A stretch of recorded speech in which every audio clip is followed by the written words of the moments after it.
चिन्तासन्तानहन्तारो यत्पादाम्बुजरेणवः स्वीयानां तान् निजाचार्यान् प्रणमामि मुहुर्मुहुः। यदनुग्रहतो जन्तुः सर्वदुःखातिगो भवेत् तमहं सर्वदा वन्दे श्रीमद्वल्लभनन्दनम्। अज्ञानतिमिरान्धस्य ज्ञानाञ्जनशलाकया चक्षुरुन्मीलितं येन तस्मै श्रीगुरवे नमः। नमामि हृदये शेषे लीलाक्षीराब्धिशायिनं लक्ष्मीसहस्रलीलाभिः सेव्यमानं कलानिधिं चतुर्भिश्च त्रिभिस्तथा षड्भिर्विराजते योऽसौ पञ्चधा हृदये।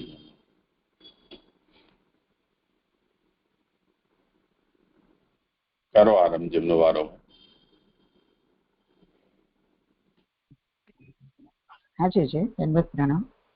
સ્વાતિભાભીના શ્લોક છે પણ હું કરી રહી છું. તો પ્રથમ સ્કંદ અધિકાર લીલા અંતર્ગત ઉત્તમ પ્રકરણ ચાલી રહ્યું છે. એમાં 8મો અધ્યાય ચાલી રહ્યો છે. આપણે 8મા અધ્યાયમાં 3 વિષયનો વિચાર કર્યો હતો. પહેલો હતો કે પરીક્ષિતનું બ્રહ્માસ્ત્રથી ભગવાન રક્ષણ કરે છે. એના પછી કુંતીજીની સ્તુતિ આવે છે અને પછી 45મા શ્લોક ઓનવર્ડ્સ યુધિષ્ઠિરનો મોહનો વિચાર થાય છે. તો અત્યારે લાસ્ટ ક્લાસ સુધી આપણે બ્રહ્માસ્ત્રથી પરીક્ષિતનું રક્ષણ એ પહેલો વિષય જોઈ લીધો છે. હવે આજથી કુંતીજીની સ્તુતિ આરંભ થાય છે. પણ એની પહેલા જે પુરુષોત્તમ સહસ્ત્ર નામના આગળના વિષયના થોડાક નામ રહી ગયા છે તો એ પહેલા લઈ લઉં છું કે પછી વિષય બદલાઈ જશે તો આ બરાબર બેસશે નહીં. તો હું એ 2-3 નામ જે બાકી છે એ કરી રહી છું. તો 45મું નામ છે સર્વતઃ પાંડવપતિ, એટલે સર્વ રીતે પાંડવોનું પાલન કરનાર. એમાં વિવેચન એવી રીતે છે કે સર્વ અનિષ્ટો દુઃખોથી પાંડવોનું પાલન કરનાર આ પ્રભુ જ છે. સર્વ કરતા વિશેષ રીતે પ્રભુએ પાંડવોનું જ રક્ષણ કર્યું છે, કેમ કે પાંડવોના આ લોક તેમ પરલોક બંને ભગવાનની સાથે જ બંધનથી જોડાયેલા છે. એ આપણે જોયું હતું કે જેમ 12મા શ્લોકમાં સુદર્શન ચક્રથી ભગવાને એ બ્રહ્માસ્ત્રથી 5 પાંડવોની રક્ષા કરી હતી. એ વિષયમાં આ સર્વતઃ પાંડવપતિ નામ આવે છે. પછી 46મું નામ છે પરીક્ષિત શુદ્ધિ કારણમ, એટલે પરીક્ષિત રાજાની શુદ્ધિના હેતુરૂપ એવા ભગવાન. એમાં વિવેચન છે કે પરીક્ષિતનું ગર્ભમાં રક્ષણ કરી પ્રભુએ તેમાં રહેલા દોષને દૂર કરેલો છે. એ દોષ દૂર કરવાથી જ પરીક્ષિત રાજા શુદ્ધ બનેલા છે. તેથી શુદ્ધિનું કારણ પોતે ભગવાન જ છે. તેમ આગળ આ મારા રૂપ શ્રી સુખદેવજીના મુખથી શ્રી ભાગવત શ્રવણ કરનાર છે એમ વિચારી પ્રભુ તેની શુદ્ધિનું કારણ બન્યા છે. સુખદેવજી ભગવાનનું સ્વરૂપ છે. તેમના મુખેથી શ્રીમદ ભાગવત સાંભળવાને લીધે શુદ્ધ થનાર છે. માટે ભાવિ શુદ્ધિનું કારણ પણ પોતે ભગવાન જ છે. શ્રી સુબોધિનીમાં શ્રી વલ્લભાગ્નિએ વૈયા સખી સમગપાનત વિષ્ણુરાતમ એ શ્લોકનું વિવેચન કરતા વિષ્ણુરાત પદનો અર્થ દર્શાવ્યા છે કે વિષ્ણુએ શ્રી ભાગવત શ્રવણ કરાવવાના કારણે જ જેનું રક્ષણ કર્યું છે. એટલે વિષ્ણુએ રક્ષણ કરેલા હોવાથી એ વિષ્ણુરાત કહેવાય છે. માટે જ પ્રભુ તેમની શુદ્ધિનું કારણ બન્યા છે. જે હમણાં લાસ્ટ વિષય જોયો હતો કે કેવી રીતે ગર્ભમાં બ્રહ્માસ્ત્રથી ભગવાને એમની રક્ષા કરી. આટલા નામ પહેલાના વિષયના હતા. પછી હવે કુંતીજીની સ્તુતિ અંતર્ગત છે એ હું શ્લોક થઈ જાય પછી કરું છું. તો હવે પેજ નંબર 213 સુબોધિનીમાં તેમાં પહેલા 3 અને 4 કારિકા આવી રહી છે. તો કારિકાથી શરૂ કરું છું. સ્વરૂપ ગુણ લીલાદિ દુષ્ટ દુર્ગત્વ લક્ષણૈઃ જન્મ કારણ નિર્ધાર ફલ દૈન્ય નિજાર્થને ઋષિકેશમ પૃથા તૌષિદ નમસ્કાર પુરસ્સરમ સંબંધાત કૃત હેલાજ્ઞા સ્વરૂપ બાપ્તૈ ભય દીક્ષમ. એમાં કહી રહ્યા છે કે સંબંધને લીધે જેણે અપમાન કરેલું છે તેવી અજ્ઞાની પૃથાએ સ્વરૂપ ગુણ લીલા વગેરે દુષ્ટોથી ન જણાવવા પણ લક્ષણ જન્મના કારણનો નિશ્ચય ફલ, દીનતા અને પોતાના પ્રયોજનથી નમસ્કાર સાથે સ્વરૂપની પ્રાપ્તિ કરવા ભવનો નાશ કરનાર ઋષિકેશની સ્તુતિ કરી. એટલે હવે આ બીજો વિષય ચાલી રહ્યો છે 8મા અધ્યાયનો.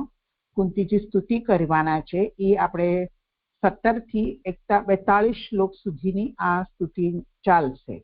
તો એમાં કેવી રીતે શ્લોક અંતર્ગત કયા કયા વિષય છે એ અહીંયા ફૂટનોટમાં બી જણાવે છે ને જે બોલ્ડ અક્ષરમાં લખ્યું છે એની સાથે અહીંયા અનુસંધાન કરવાનું છે.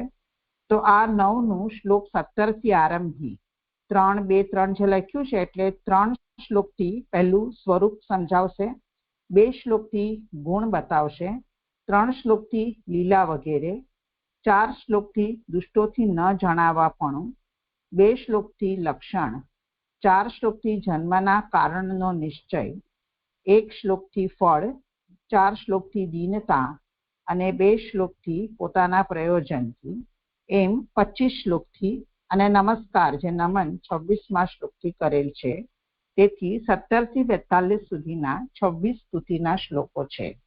એટલે આ 3 અને 4 નંબરની કારિકામાં જે વિષય બતાવ્યા છે એનું અહીંયા કારિકામાં જણાવ્યું.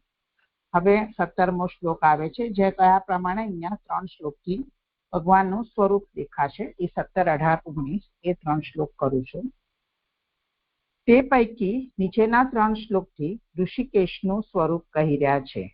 ઋષિકેશ એટલે ભગવાન, અને જો અર્થ વિચારીએ તો ઇન્દ્રિયના સ્વામી એમને પણ ઋષિકેશ કહેવાય. તો જ્યારે કુંતીજી સ્વરૂપ કહી રહ્યા છે, સ્તુતિ કરે છે, તો ભગવાનનું કેવું સ્વરૂપ છે પહેલા એની વાત કરી રહ્યા છે. તો કુંતીજી કહે છે, નમસ્તે પુરુષમ ત્વાદ્યમ ઈશ્વરમ પ્રકૃતે પરમ અલક્ષ્યમ સર્વભૂતાનામ અંતર અવસ્થિતમ છે, અહીંયા કરેક્શન છે, અવસ્થિતમ માયા જમનિકાચ્છનમ અજ્ઞાનધોક્ષજમ અવ્યયમ ન લક્ષ્યસે મૂઢ દ્રશા નટો નાટ્યધરો યથા તથા પરમહંસાનામ મુનિનામ અમલાત્મનામ ભક્તિયોગ વિધાનાર્થમ કથમ પશ્યેમ હિ સ્ત્રિયઃ. તો પહેલા તો આ સ્તુતિ છે, તો એ સ્તુતિ વિશે આપણે આગળ ભાગવતાર્થમાં 23મા પાના ઉપર સ્તુતિ શું છે એ વિશે આવેલું, તો જરા એનું અનુસંધાન કરી રહી છું. પહેલા કે અર્જુનજીએ સ્તુતિ કરી, પછી કુંતીજીની અત્યારે 8મા અધ્યાયમાં છે, ને પછી 9મામાં ભીષ્મ વડે સ્તુતિ છે. તો 23મા પેજ ભાગવતાર્થમાં કહ્યું છે કે આ ઐચ્છિક સ્તુતિ કરેલી એમ માનવું, પરંતુ સદા સ્તુતિ કરવી જોઈએ, તેથી સ્તુતિ અહીંયા કરાયેલી છે. મુખ્ય પુરુષે અવશ્ય સ્તુતિ કરવી જોઈએ, તેથી સ્તુતિ સદા સફળ થાય છે. અને ભગવાન સર્વસ્થળે સામાન્ય રીતે પોતાની રક્ષા કરે છે, પરંતુ સ્તુતિ કરવામાં આવે ત્યારે ઘણા પ્રેમથી રક્ષા કરે છે. અને તેવી પ્રેમથી કરેલી રક્ષા ભક્તનો ભજનનો ઉત્સાહ વધારનારી છે. તેમને જોઈને જે પ્રકારે બીજાઓ પણ ભજન કરવા લાગે તેવો તેમના ભજનમાં ઉત્સાહ થાય છે.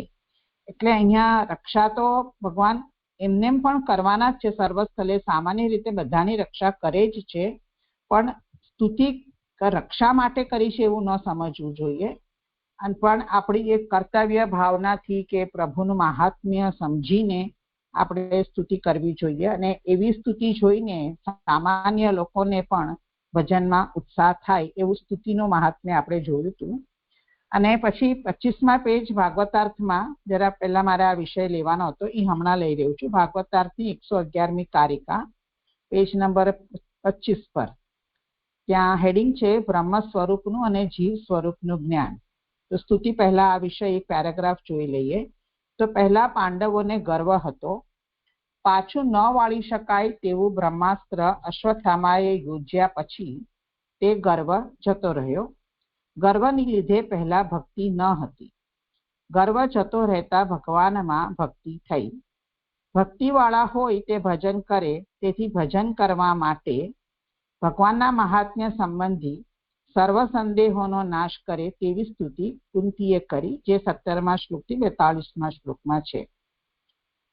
તેથી જ્ઞાન અથવા જ્ઞાન કરાવનાર સાધન ન હતા છતાં ભગવાનમાં ભક્તિ થતા તેમના સ્વરૂપનો સ્પષ્ટ ખ્યાલ તેને પોતાની કલ્પનાથી આવવા લાગ્યો, અને તેથી તે તેવી સ્તુતિ કરી શક્યા.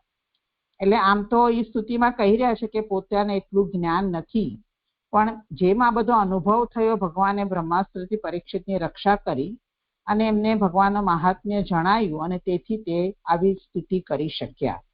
એ જ વાત કહે છે કે વળી ભગવાને પાંડવોનું તથા ગર્ભનું રક્ષણ કર્યું, તેથી પણ તેમના સ્વરૂપનું તેને ભાન થયું, કારણ કે પહેલા ભગવાને આવી પ્રત્યક્ષ રીતે તેમનું રક્ષણ કરેલું ન હતું.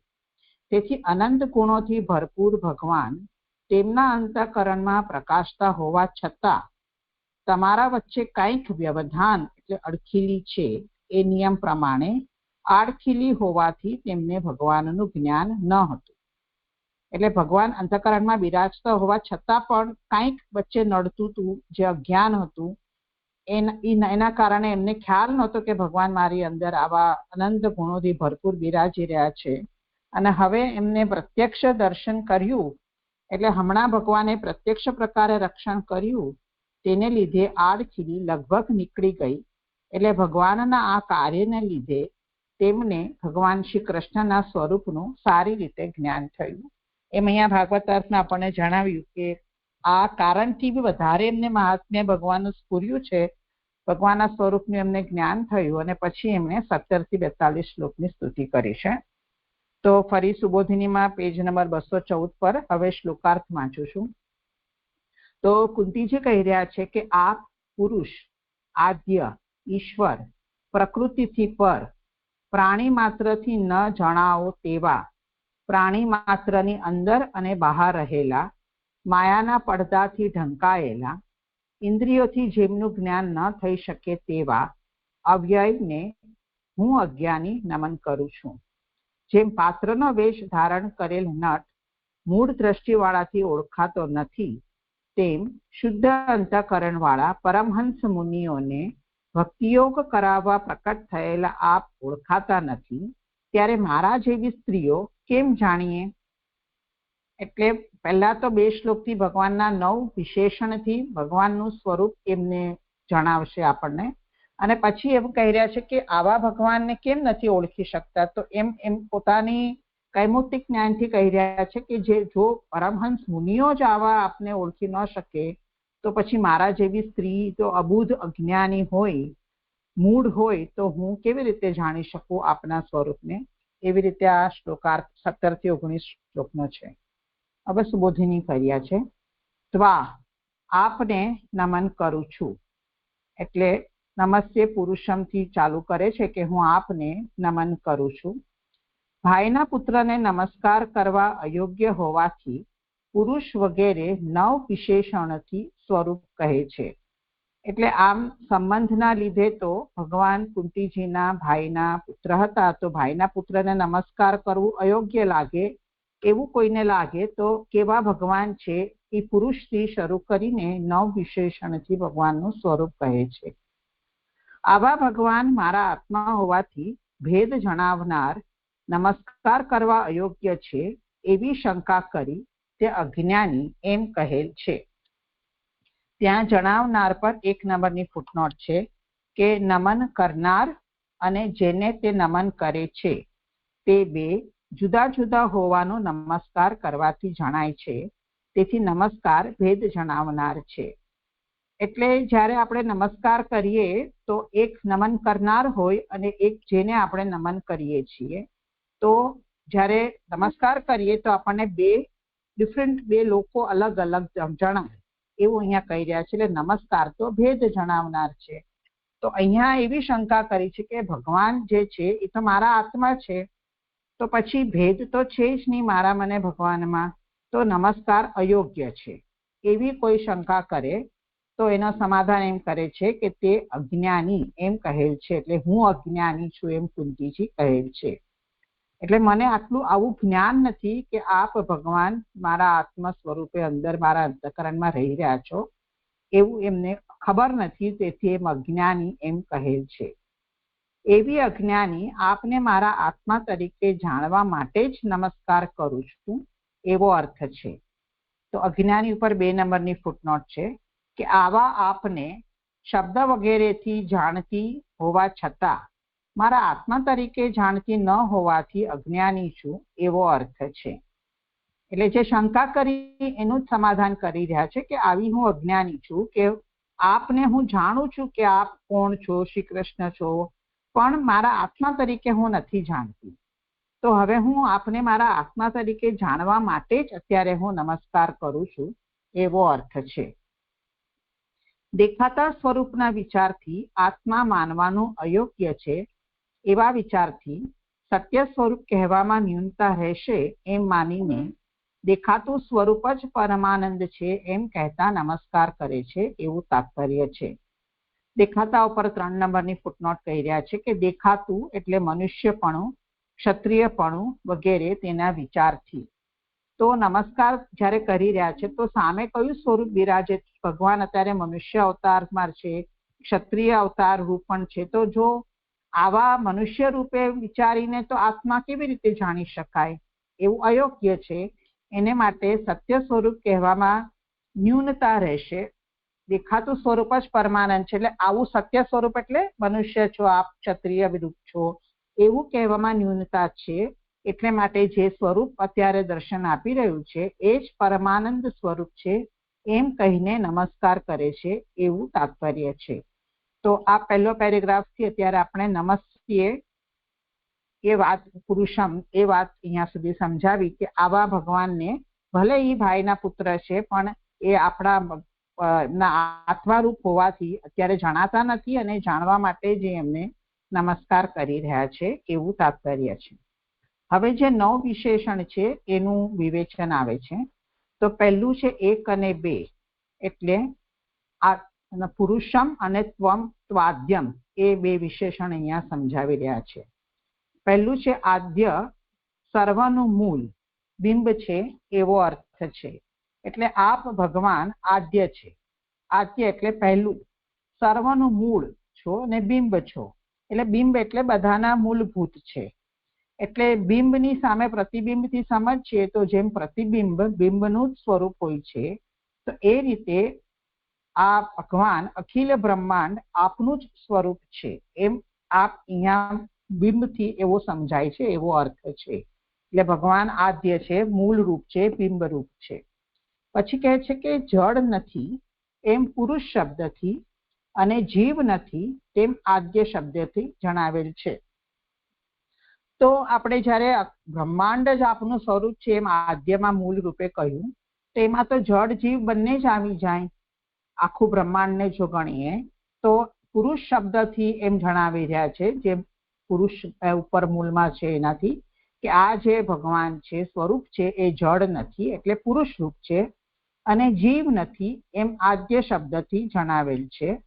ત્યાં 4 નંબરની નોટ છે જડ નથી ઉપર, કે પ્રકૃતિ, આકાશ વગેરે જડ પદાર્થ પણ આદ્ય હોવાથી આ કહેલ છે. એટલે આદ્ય એટલે સર્વનું મૂળ, સૌથી પહેલું. તો કોઈકને એવી શંકા થાય કે આ પ્રકૃતિ સૌથી મૂળમાં છે કે આકાશ વગેરે પદાર્થો પણ મૂળમાં પહેલા પ્રકટ થયા છે સૃષ્ટિમાં, તો એ તો જડ રૂપ છે. તો શું આ ભગવાન જડ છે? તો એવું નથી. એટલે માટે પુરુષ શબ્દથી જણાવેલ છે કે આ પ્રકૃતિ, આકાશ એવા નથી. તો પછી એવો વિચાર આવે કે જીવ છે, તો જીવ પણ નથી એમ દેખાડવા આદ્ય શબ્દથી સમજાવેલું છે. તો જીવ નથી એટલે કેવી રીતે સમજાય? તો કે છે એમાં કે શરીરમાં, એટલે મને એવું સમજાયું છે કે શરીરમાં શયન કરવા વાળા જીવ પણ હોઈ શકે. તો એ જીવ નથી ગણવાનું, એની માટે આદ્ય શબ્દ વાપર્યો છે. જીવ મૂળભૂત પુરુષ નથી પણ ભગવાન જ મૂળભૂત છે. એ રીતે મૂળભૂત પુરુષ જ બધાનું કારણ છે. એની માટે અહીંયા પુરુષ અને આદ્ય શબ્દ વાપર્યો છે. આવું સ્વરૂપ સર્વનું કારણ હોવાથી પિતારૂપ હોવાનું કહેલ છે. પિતારૂપમાં 5 નંબરની ફૂટનોટ છે કે આ જગતનો હું પિતા છું વગેરે વાક્યમાં જણાવેલ પિતારૂપ. એટલે મને આ ગીતાજીનું વચન છે પણ મને નંબર નથી મળ્યો. તો ભગવાન પોતે જ કહે છે કે હું આ સર્વ જગતનો પિતા છું. એટલે અહીંયા આવી રીતે જ આદ્ય અને પુરુષ એ શબ્દથી બધાનું કારણ રૂપ ભગવાન હોવાથી અહીંયા ભગવાનને પિતારૂપ પણ હોવાનું કહેલું છે. તો 2 વિશેષણ કરીને હવે ત્રીજું અને ચોથું, એટલે ત્રીજું ઈશ્વર અને ચોથું પ્રકૃતે પરમ. તો એમાં કહે છે ઈશ્વર અને પ્રકૃતિથી પર શબ્દોથી પોતાનું ઈચ્છેલું પ્રાપ્ત થાય તે માટે બે રૂપ કહેલા છે. ઈશ્વર એ બહારનું ફળ આપનાર અને પ્રકૃતિથી પર એ અંદરનું ફળ આપનાર છે. તો ઈશ્વર એટલે ઐશ્વર્ય, સર્વના નિયંતા, ઐશ્વર્યવાળા હોવાથી એટલે આવા ભગવાન કેવા છે તો ઐશ્વર્યવાળા છે, એટલે બધાને બહારથી ફળ આપનાર પણ છે. અને પ્રકૃતિથી પર એ વિશેષણ વાપરીને કહી રહ્યા છે કે આવા જે ભગવાન છે એ અંદરનું ફળ આપનાર પણ થાય છે. અંદરનું ફળ કેવી રીતે આપી શકાય તો કે એમનો મિનિંગ એવી રીતે સમજાય છે કે દેહ તો પ્રાકૃત છે આપણો, એટલે ગુણોના કારણે બન્યું છે. તો આવા દેહનું રક્ષણ કોણ કરી શકે? જે પ્રકૃતિથી પર હોય તે જ કરી શકે. એમ અંદર જે ગુણોના કારણે આપણું શારીરિક જે રચના બની હશે એનાથી બી પર એવા ભગવાન છે જે ગુણોથી કંટ્રોલ્ડ નથી, એ અંદરનું ફળ આપનાર થાય છે. એમ પોતાનું અભિષ્ટ પ્રાપ્ત થાય, ઈચ્છેલું પ્રાપ્ત થાય કુંતીજીને, એની માટે એમણે આ બે વિશેષણ વાપર્યા છે, ઈશ્વર અને પ્રકૃતે પરમ. પછી પાંચમું છે અલક્ષ્યમ. એમાં કહી રહ્યા છે કે આવા ભગવાન સર્વમાં પ્રસિદ્ધ હોવાથી સર્વની મુક્તિ થવાનું બને અને વેદ વ્યર્થ થાય, તેથી તેવું નિવારવા પ્રાણી માત્રથી ન જણાવો તેવા એમ કહેલ છે. તો આમાં એવી રીતે મને આ 99 વિશેષણમાં એવું સમજાય છે કે એકથી કનેક્ટેડ બીજું વિશેષણ આવે છે. કાર્યકારણ જેમ આપણે સમજતા હોઈએ એવી રીતે થોડું સમજાય છે કે જો ત્રીજા ચોથામાં એમ કહ્યું કે ભગવાન તો બધાનું અંદરથી ને બહારનું ફળ આપે, તો પછી પાંચવામાં એવી રીતે કહે છે કે જો આવા ભગવાન હોય તો પછી બધાની મુક્તિ થઈ જશે અને વેદનું પ્રયોજન જ નહીં રહે, તો વેદ વ્યર્થ થશે. તો એ કહી રહ્યા છે કે આપ કેવા છો તો પ્રાણી માત્રથી ન જણાવો એવા આપ છો. પ્રત્યક્ષ પ્રકારે દેખાતા જ નથી, એટલે આવા ભગવાન જે એવા છે કે આપણને દેખાતા જ નથી સામે પ્રત્યક્ષ પ્રકારે. કાર્ય દ્વારા પણ જાણી શકાતા નથી, કારણ કે કાર્ય અને કારણ કોઈ પણ સ્થળે એક સાથે મળતા નથી. ત્યાં 6 નંબરની ફૂટનોટ છે. કાર્ય દ્વારા કે સર્વ અનુભવો કરતા કાર્ય જેમાં હેતુ હોય તેવું અનુમાન સર્વને જણાવનારું હોવા છતાં ભગવાન દેખાતા નથી અને તેમનું કાર્ય તેમની સાથે દેખાતું નથી, તેથી વ્યાપ્તિથી નિશ્ચય થતો નથી, તેથી કાર્ય દ્વારા ભગવાન જાણી શકાતા નથી.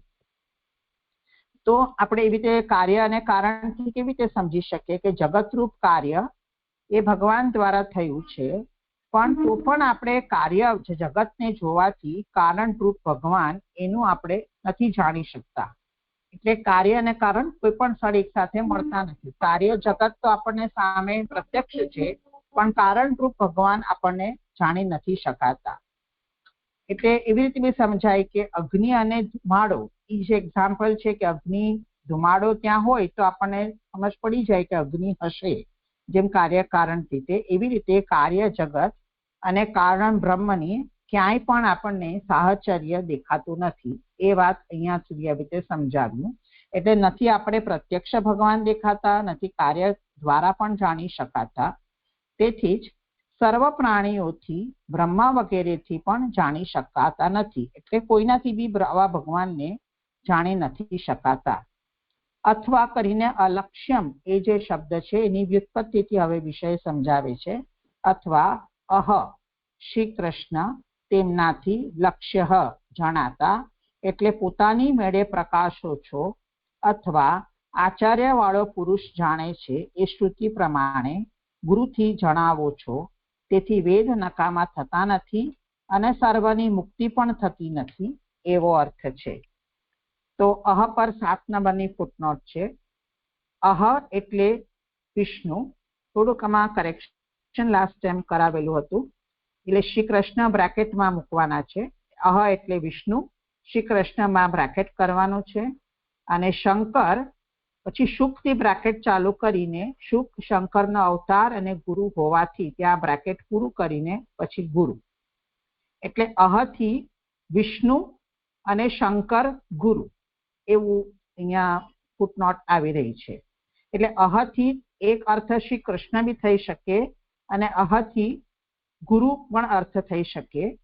એ રીતે ફૂટનોટમાં જણાવ્યા પ્રમાણે સુબોધિનીમાં એમ કે છે અલક્ષ્યમ એટલે શ્રી કૃષ્ણ જણાતા એટલે પોતાની મેળે પ્રકાશો છો. એટલે ભગવાન કેવા છે તો અલક્ષ્ય છે, પોતાની મેળે પ્રકાશે છે. સૂર્ય જેમ પોતાની મેળે જ પ્રકાશે છે, એને કોઈના સહારાની જરૂર નથી પડતી, એવી રીતે શ્રી કૃષ્ણ સર્વ પોતાની મેળે જ સ્વપ્રકાશ છે, પોતાની મેળે જ બધાને જણાય છે.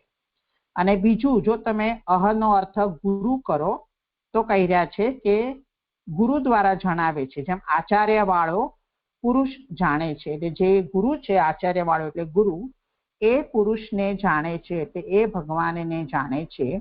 એ શ્રુતિ પ્રમાણે ભગવાન ગુરુ દ્વારા આપણને જણાય છે.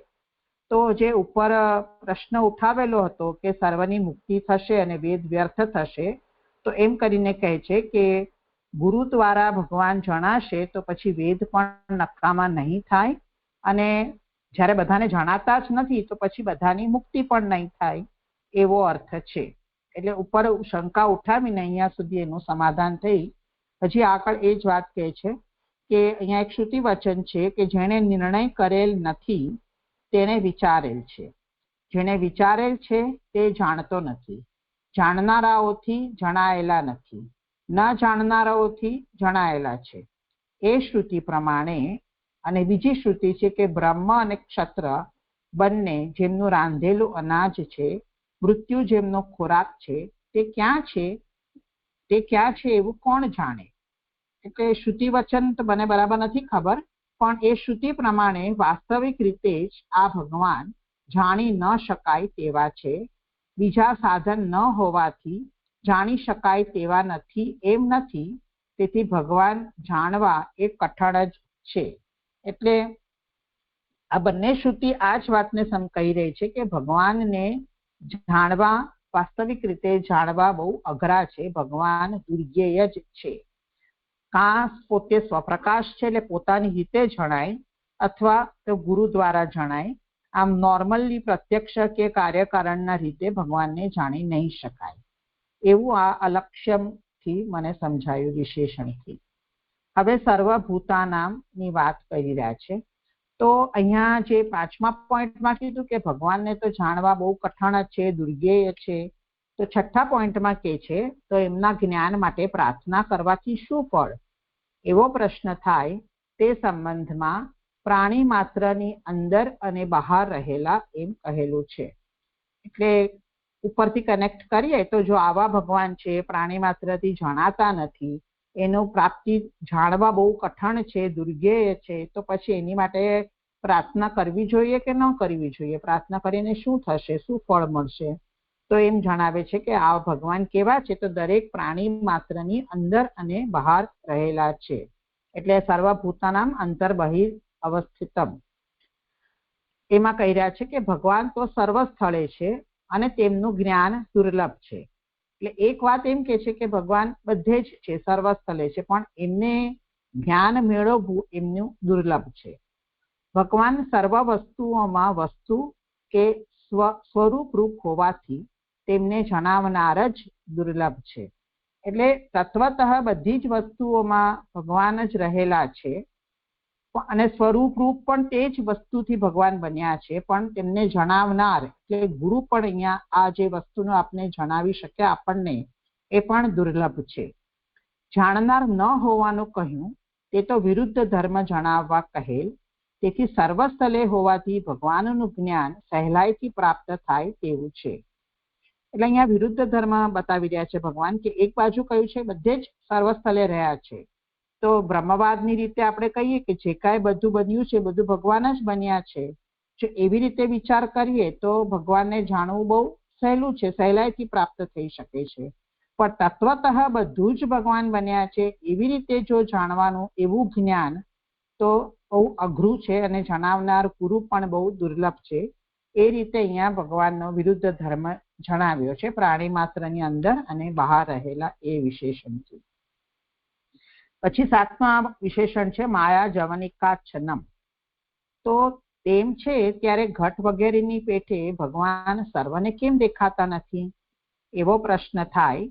તેથી માયાના પડદાથી ઢંકાયેલા છે એમ કહ્યું છે. તો છઠ્ઠા પોઈન્ટમાં કહ્યું કે ભગવાન તો બધે જ રહી રહ્યા છે, બધી વસ્તુઓમાં છે, સહેલાઈથી પ્રાપ્ત થાય એવું છે. તો એવો શંકા ઉઠાવી કે જેમ ઘડો આપણને દેખાય છે તેમ ઘડા વગેરેની જેમ ભગવાન બધાને કેમ નથી દેખાતા? જો એવો પ્રશ્ન થાય તો કહ્યું છે કે આ ભગવાન કેવા છે? તો માયાના પડદાથી ઢંકાયેલા છે એમ કહ્યું છે. માયા જ પડદારૂપ ઢાંકી દેનારી છે, અંતઃપટ છે એવો અર્થ છે, તેનાથી ઢંકાયેલા છે. એટલે માયા એક પડદાનું કાર્ય કરી રહી છે. આપણા નજરની સામે એક પડદો હોય ને આપણને પાછળનો દેખાય નહીં, એ રીતે માયા ભગવાનનું સ્વરૂપને અંતઃપટની જેમ ઢાંકી દે છે. એટલે ભગવાન માયાના પડદાથી ઢંકાયેલા છે. સર્વ વસ્તુઓમાં વસ્તુનું સ્વરૂપ હોવા છતાં પણ માયાથી જુદા પ્રકારે જણાતા હોવાથી દેખાતા નથી એવો અર્થ છે. એટલે જે છઠ્ઠા પોઈન્ટમાં કહ્યું કે બધી વસ્તુઓમાં વસ્તુનું સ્વરૂપ રૂપ ભગવાન જ છે, તો એ હોવા છતાં પણ માયાના કારણે આપણને દેખાતા નથી એવો અર્થ છે. એટલે ઘડો જેમ દેખાતા નથી એવું જે ઉઠાવ્યો સવાલ, તેનો જવાબ એમ આપ્યું કે હોવા છતાં પણ માયાથી ઢંકાયા છે એટલે દેખાતા નથી. તેથી જ હું પણ બહિર્મુખ હોવાથી, મને તેમનું જ્ઞાન ન હોવાથી અજ્ઞાની છું. એટલે કુંતીજી એવી રીતે જ કહી રહ્યા છે કે હું પણ આવી રીતે બહિર્મુખ છું અને માયાના દ્વારા ઢંકાયેલા આપ છો, એટલે મને આપનું જ્ઞાન ન થવાના કારણે બ્રહ્માત્માના મને નથી જણાતા, મનુષ્ય રૂપે જણાવો છો કે ભાઈના પુત્રના રીતે જણાવો છો. એ રીતે પોતાની જાતને કુંતીજી કહી રહ્યા છે કે હું પણ અજ્ઞાની છું. પછી 8મામાં આવે છે કે અધોક્ષજમ એ વાત કહી રહ્યા છે કે સર્વ સ્થળે ભૂલેલ હોતા નથી, પણ કોઈક સ્થળે જ ભૂલેલ હોય છે, કારણ કે ભૂલ દોષવાળી ઇન્દ્રિયોથી ઉત્પન્ન થયેલી હોય છે. તેથી કોઈક સમયે દોષ રહિત ઇન્દ્રિયોથી ઘટની પેઠે ભગવાન જણાય એવી શંકા થાય, તે સંબંધમાં ઇન્દ્રિયોથી જેમનું જ્ઞાન ન થઈ શકે તેવા એમ કહેલું છે. નીચું છે અક્ષજમ, એટલે ઇન્દ્રિયોથી થતું જ્ઞાન જેમનાથી તેવા ભગવાન છે. એટલે અહીંયા સર્વ સ્થળે ભૂલેલ હોતા નથી, એટલે એવો સેન્ટેન્સ અટપટું છે, પણ એમ કહી રહ્યા છે કે આપણને કોઈક સ્થળે ક્યાંક ભ્રાંતિ થાય છે અને આગળ જે ઘડો દેખાતો કેમ નથી? કારણ કે આપણી બધી ઇન્દ્રિયો જ આવી દોષવાળી હોય છે, ભ્રાંતિવાળી હોય છે. માયાના કારણે આપણને ભ્રાંતિ થાય છે, એટલે ઘડો વગેરે આપણને જેમ દેખાય એવી રીતે ભગવાન દેખાતા નથી. તો અહીંયા એવું શંકા કરે છે કે ક્યારેક તો દોષ રહિત ઇન્દ્રિય બી હોઈ શકે છે, દર વખતે દોષવાળી ઇન્દ્રિય હોય એવું ન સમજીને કોઈક સમયે દોષ રહિત ઇન્દ્રિયો હોય ત્યારે એટલે જ્ઞાની જ્યારે અવસ્થા હોય, જ્યારે ઇન્દ્રિયો એમને કંટ્રોલ કરી હોય, તો જેમ ઘડો દેખાય એની જેમ ભગવાન પણ દેખાશે. જો એવી શંકા થાય તો કહી રહ્યા છે કે ભગવાન તો અધોક્ષજ છે, એટલે ઇન્દ્રિયથી એમનું જ્ઞાન ન થઈ શકે એવા કહ્યા છે. એટલે નીચું છે અક્ષજમ, અધ એટલે નીચું છે, અક્ષજમ એટલે ઇન્દ્રિય, એટલે ભગવાન અધોક્ષજ છે. એટલે આવા જેટલું પણ આપણને ઇન્દ્રિયથી જ્ઞાન થાય છે એ બધું નીચું છે, ભગવાન એનાથી ઉપર છે, એનાથી પર છે એવા ભગવાન છે. એટલે દોષ રહિત હોય કે તો પણ આપણ દોષ રહિત ઇન્દ્રિયો હોવા કારણે પણ ભગવાનનું જ્ઞાન ન થઈ શકે એવું કહી રહ્યા છે. એમાં એક શ્રુતિ વચન આપે છે કે બ્રહ્માએ ઇન્દ્રિયને બીજા પાસે જનારી બનાવેલી છે, તેથી બહાર જુએ છે, અંદર આત્માને જોતો નથી. એટલે ઇન્દ્રિય એવી રીતે છે કે બધી આઉટવર્ડ છે, એક્સ્ટ્રોવર્ટ, આપણે બધું આંખ કાન બધું બહારના પદાર્થને જોવા માટે બ્રહ્માજીએ બનાવી છે, એટલે એ બહાર કરે છે. અંદર રહેલો જે આત્મા છે એ અંદર નથી જોતો. પણ અંદર વાળેલા ચક્ષુવાળા અમૃતપણું ઈચ્છતા કોઈક ધીર પુરુષે અંદરના આત્માને જોયેલ છે. પણ જો કોઈ જ્ઞાની હોય, કોઈ સાધક યોગી હોય, એને પોતાની ઇન્દ્રિયને અંતર્મુખ વાળી હોય અને ઈ એવા ધીર પુરુષ અંદરના આત્માને જોઈ શકે.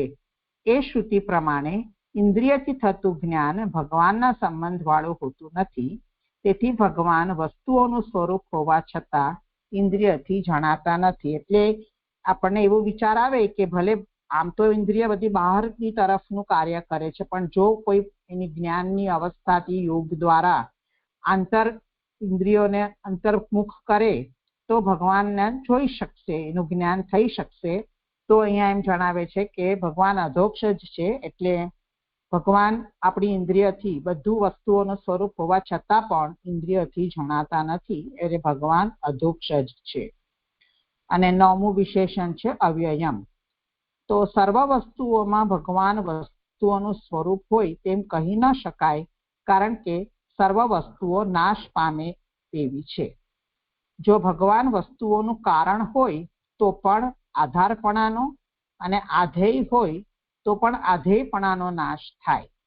તેથી ગુણના સ્વરૂપથી અને ગુણીના સ્વરૂપથી નાશ થવાનો સંભવ હોવાથી તે બ્રહ્મ કેમ થાય તેવી શંકા થાય, તેથી અવ્યય એમ કહેલું છે. તો જે ઉપર કહ્યું કે ભગવાન તો બધા જ વસ્તુરૂપ ભગવાન જ બન્યા છે, તો એમ અહીંયા એવો શંકા ઉઠાવી છે કે બધી જ વસ્તુઓ તો નાશવંત છે. જે અન્ય મતમાં ઉત્પત્તિ ને નાશનો સિદ્ધાંત છે એ પ્રમાણે બધી જ વસ્તુઓ નાશ પામે એવી છે. ને પછી તમે એમ કહો છો કે બધી વસ્તુઓમાં ભગવાન સ્વરૂપ, ભગવાન વસ્તુઓનું સ્વરૂપ છે, તો એ કેવી રીતે કહી શકાય? કારણ કે વસ્તુઓ તો નાશ પામે છે. જો ભગવાન કારણરૂપ હોય તો આધારપણાના રીતે પણ નાશ પામશે, અને આધેય હોય એટલે અધિષ્ઠાન રૂપ હશે તો પણ એનો નાશ થશે. તો ગુણના સ્વરૂપથી એટલે ધર્મ, અને ગુણી એટલે ધર્મી, એના સ્વરૂપથી પણ નાશ જ થવાનો છે. તો પછી બ્રહ્મ કેમ થાય? આવા ભગવાનનું સ્વરૂપ કેવી રીતે બની શકે જો સ્વરૂપ ભગવાન બધી રૂપ બન્યા છે?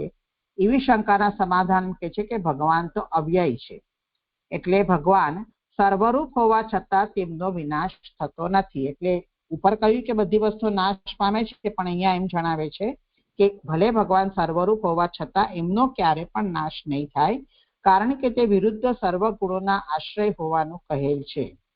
એટલે બધા વિરુદ્ધ ધર્માશ્રય ભગવાન છે, એટલે વિરુદ્ધ બધા ગુણોનો આશ્રય કરીને ભગવાન રહે છે. તેથી દોષ રહિત અને પૂર્ણ ગુણોવાળા દેહવાળા આપને નમસ્કાર કરું છું એવો અર્થ છે. એટલે બધાના આશ્રયરૂપ હોવાથી એમનો તો નાશ નહીં થાય, ભગવાન અવ્યય છે. એટલે આવા જે વિરુદ્ધ ગુણોના આશ્રયરૂપ જે ભગવાન છે, દોષ રહિત ભગવાન છે, પૂર્ણ ગુણોવાળા જે શ્રી કૃષ્ણ છે સ્વરૂપ છે, એમને અહીંયા દેહ ધારણ કરેલા છે, એમને કુંતીજી કહે છે કે હું આપને નમસ્કાર કરું છું એવો અર્થ છે. અહીંયા સુધી પહેલી 3 શ્લોકના પહેલા 3 લાઈનનો અર્થ થયો. હવેના પેરેગ્રાફમાં 18મા શ્લોકનો ઉત્તરાર્ધ છે. ન લક્ષ્યસે મૂઢ દ્રશા નટો નાટ્ય ધરો યથા. એ વાત કહે છે કે તેવા જ તે જ મેં અવતાર લીધેલ હોય તો સર્વને પ્રત્યક્ષ થતા મને કેમ ન જાણે? કારણ કે ગુણો પણ પોતાની મેળે પ્રકાશનાર છે તેવો પ્રશ્ન થાય, તેથી મૂળ દ્રષ્ટિવાળાથી ઓળખાતા નથી એમ કહેલું છે. અહીંયા ઓળખાતા લાગે છે, લખ્યું છે ઓળખતા નથી, એટલે મને ઓળખાતા નથી.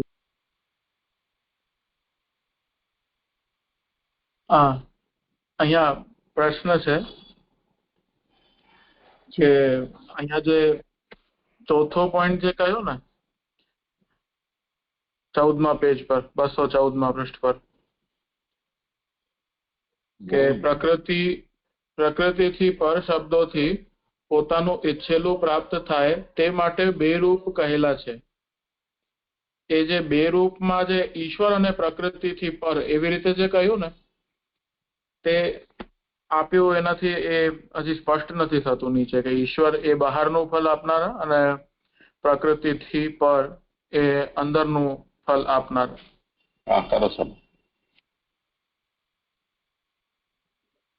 હા, એટલે મેં પહેલાનું રેકોર્ડિંગ સાંભળ્યું હતું ને, એમાં આવી રીતે સમજાવેલું છે. એ વાત હું કહું છું હવે કે પ્રકૃતિથી પરથી કેવી રીતે કહે છે. તો એવું સમજાવેલું છે જે ત્યારે કે દેહાદિ સંઘાત પ્રકૃતિથી નિર્મિત છે, તે પ્રાકૃત ગુણથી આપણો સ્થૂલ અને સૂક્ષ્મ દેહ બને છે. તો એ આપણી ભીતરી બનાવટ છે, બધા ગુણોના કારણે પ્રાકૃત ગુણોથી આપણો જે દેહ બને છે. એટલે આપણી દરેક ક્રિયા પર આપણા આ પ્રાકૃત ગુણોનો પ્રભાવ રહે છે. તો એ બધું આપણે આપણી પ્રકૃતિ ઇઝીલી ચેન્જ નહીં કરી શકીએ, આપણો સ્વભાવ કે આપણી પ્રકૃતિ. તો કોણ કરી શકે? આ મૂળ અંદરથી ફલ આપનારના રીતે સમજાવ્યું છે. તો આ દેહ જે પ્રાકૃત છે, તો જે એને જો ચેન્જ કરવું હોય, એને કોઈ ફળ આપવું હોય તો છે તે પ્રકૃતિથી પર હોય તે જ કરી શકે. તો ભગવાન આ રીતે પ્રકૃતિથી પર હોવાથી અંદરનું ફળ આપનાર છે. એટલે થોડું આપણું જે ભીતરી બનાવટને જો થોડુંક બદલાવ કરવો હોય તો એ પ્રકૃતિથી પર ભગવાન જ કરી શકે એવું હું સમજી છું. એટલે એવી રીતે એમ વિચારી શકીએ કે જેમ કોઈ ભક્ત છે તો તેને ભક્તિનું દાન કરે છે, એ પ્રકૃતિથી પર એ અંદરનું ફલ આપનારા છે. તો એ ભક્ત છે તો એને ભક્તિની કામના એને રહે છે, બીજી તો કોઈ રહેતી નથી. ભક્તિ એટલે પ્રભુ સિવાય બીજી કોઈ કામના જે ભક્તિથી પ્રાપ્ત થઈ શકે છે. તો તેવાને ભક્તિનું દાન કરે તો એ અંદરનું ફલ આપનાર છે. એવી રીતે સમજી શકીએ કે કઈ બીજો પણ તાત્પર્ય હોઈ શકે? એટલે મને એવો વિચારમાં આવેલો કે કુંતીજી જયારે સ્તુતિ કરી રહ્યા છે તો એમણે આગળનું બધું જોઈ લીધું છે કે ભગવાને કેવી રીતે પાંડવોની રક્ષા કરી, એના પરીક્ષિત જે ગર્ભમાં છે એની રક્ષા કરી. તો એ પણ પ્રકૃતિથી પર હોય એ જ કરી શકે ને, અંદર ગર્ભની અંદર રક્ષા. એ ભક્તિની વાત કદાચ મને એ રીતે સમજાય છે આપ કહી રહ્યા છો કે જયારે આપણે દસમ સ્કંદમાં જોયેલું તામસ, રાજસ, સાત્વિક જે બધા હતા ભક્ત, તો એ બધાના પોતપોતાના ગુણોના કારણે એ લોકોનું એવું જે પણ એ લોકો કરતા હતા ભક્ત, એને પણ ભગવાન પ્રકૃતિથી પર હોવાને કારણે એમના ગુણોને ઓવરકમ કરીને પણ એમને ભક્તિ આપી હતી. આપ જે કહી રહ્યા છો એના સાથે મને આવો હમણાં જ વિચાર આવ્યો. અને આગળના સંદર્ભથી વિચારીએ કે આવી રીતે બધાની જે રક્ષા કરી તો આ પ્રકૃતિથી પર છો તો જ આવી રીતે કોઈની ગર્ભાશયમાં રક્ષા આપ કરી શકો, એ રીતે મને સમજાયું. એટલે અને આ ઈશ્વરથી જે બહારનું ફલ આપનાર છે તો પછી એમાં શું સમજવાનું? બહારનું ફલ અને ઈશ્વર એની સંગતિ. હા, ઈશ્વરનો તો અર્થ એ જ છે ને કે જેનામાં બધું ઐશ્વર્ય હોય, નિયંતા હોય.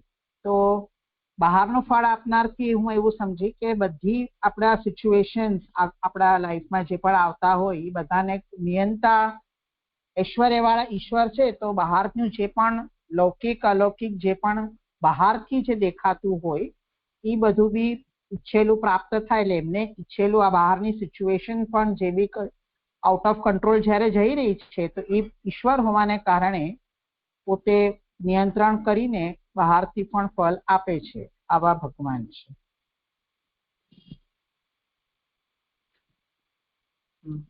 હજી મને થોડુંક વધારે સ્પષ્ટ નથી થતું, એમ સારી રીતે સ્પષ્ટ નથી થતું. ઈશ્વર એ બહારનું ફળ આપનારા છે પણ આ પ્રકૃતિથી પર એ તો સમજાઈ ગયું. ઈશ્વર એટલે માલિક.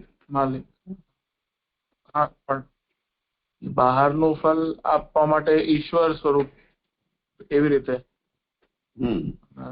તો એ પણ છે તો પ્રકૃતિથી પર જ ને. એટલે ઈશ્વરથી બે પદનો પ્રયોગ સ્તુતિમાં કરેલો છે તો કુંતીજીનો શું અભિપ્રાય છે આપણને સમજવું પડે.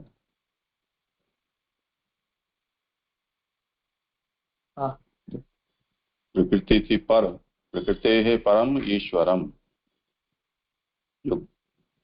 બધામાં બધી જ વસ્તુ આવી જ જાય છે.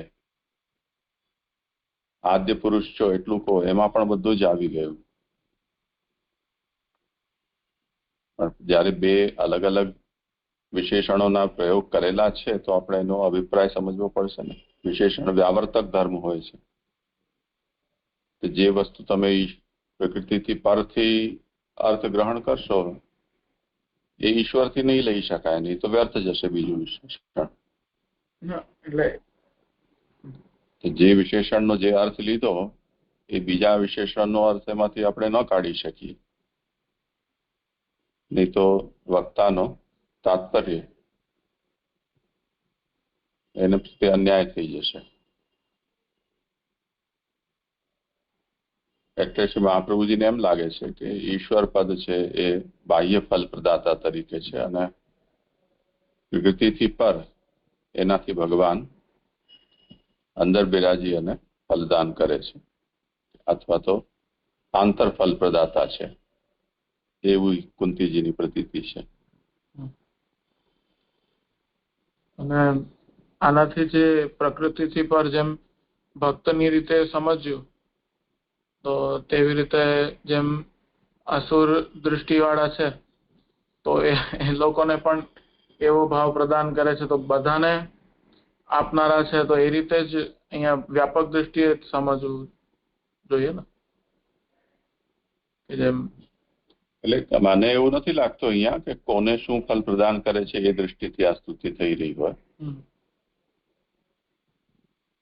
ભગવાન આંતરફલ પણ પ્રદાન કરે છે અને બાહ્ય ફલ પણ પ્રદાન કરે છે.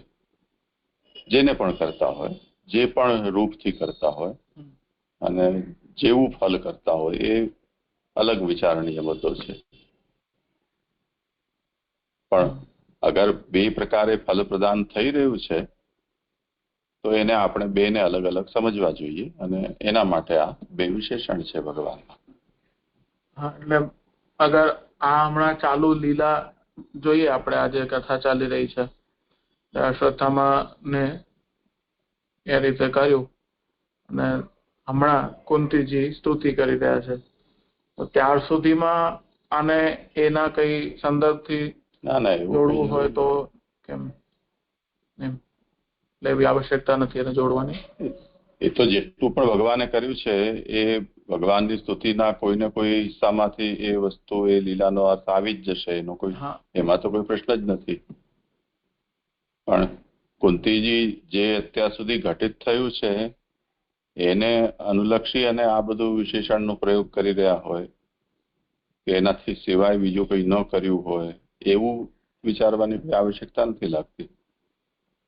સર્વગ્રાહી છે. ઠીક છે, મને સ્પષ્ટ. હા, આગળ જેમને કઈ કહેવું હોય તો. હા, શરદ બાબા પ્રણામ. શરદ આમ જે અધોક્ષ કહ્યું ને 215માં પાન ઉપર, તેમાં છે ને અહીંથી મને નથી સમજાતું કે અંદર વાળેલા ચક્ષુવાળા અમૃતપણું ઈચ્છતા કોઈ ધીર પુરુષ અંદરના આત્માને જોયેલ છે. આ બરોબર છે. હવે શ્રુતિ પ્રમાણે ઇન્દ્રિયોથી થતું જ્ઞાન ભગવાનના સંબંધ વાળું હોતું નથી.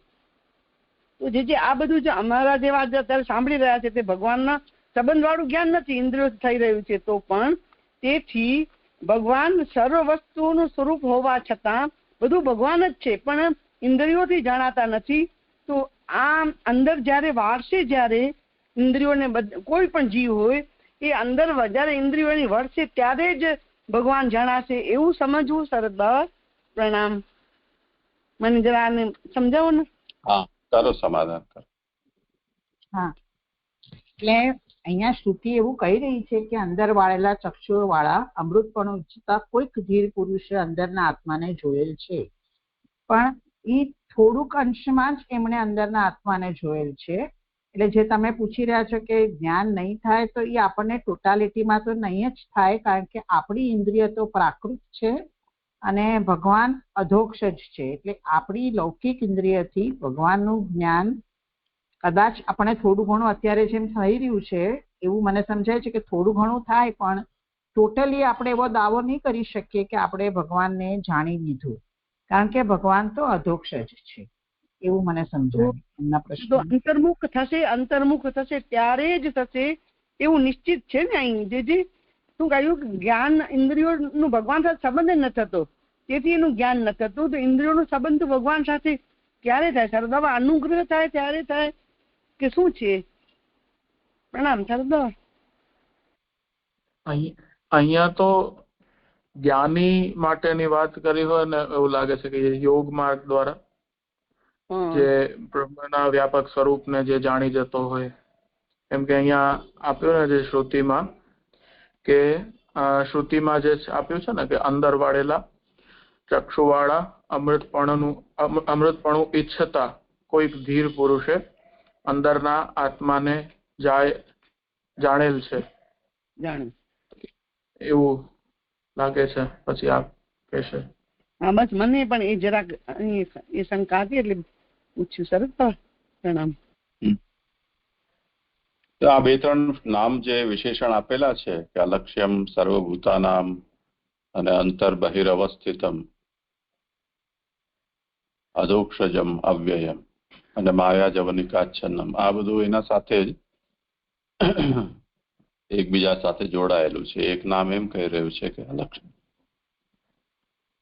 એ અલક્ષ્ય છે. બીજું નામ એમ કહે છે કે પ્રાણી માત્રના અંદર બહાર રહેલું છે એટલે એટલું બધું અલક્ષ્ય પણ નથી. ત્રીજું પાછી એમ કહી રહ્યા છે કે કેમ કે બધે રહેલા છે તેમ છતાં પણ એટલા માટે એનું જ્ઞાન થતું નથી કે માયા જવનિકાથી આચ્છન્ન છે. અને જો ન હોય તો પણ આપણી જે ઇન્દ્રિયો છે પ્રાકૃત હોવાથી પ્રાકૃત ઇન્દ્રિયોથી ગ્રહણ કરવા એવું નથી.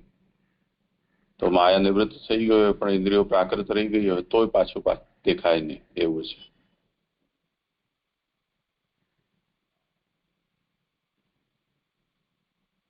માયા નિવૃત્ત થાય પછી પણ ઇન્દ્રિયો પ્રાકૃત છે તો શું કરશે પછી? ઇન્દ્રિયો માયા નિવૃત્ત થયા પછી ઇન્દ્રિયોનું કાર્ય શું હશે? જીજી,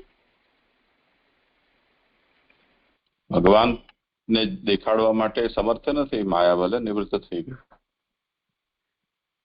તો એ અવસ્થા કેવી સરદાર?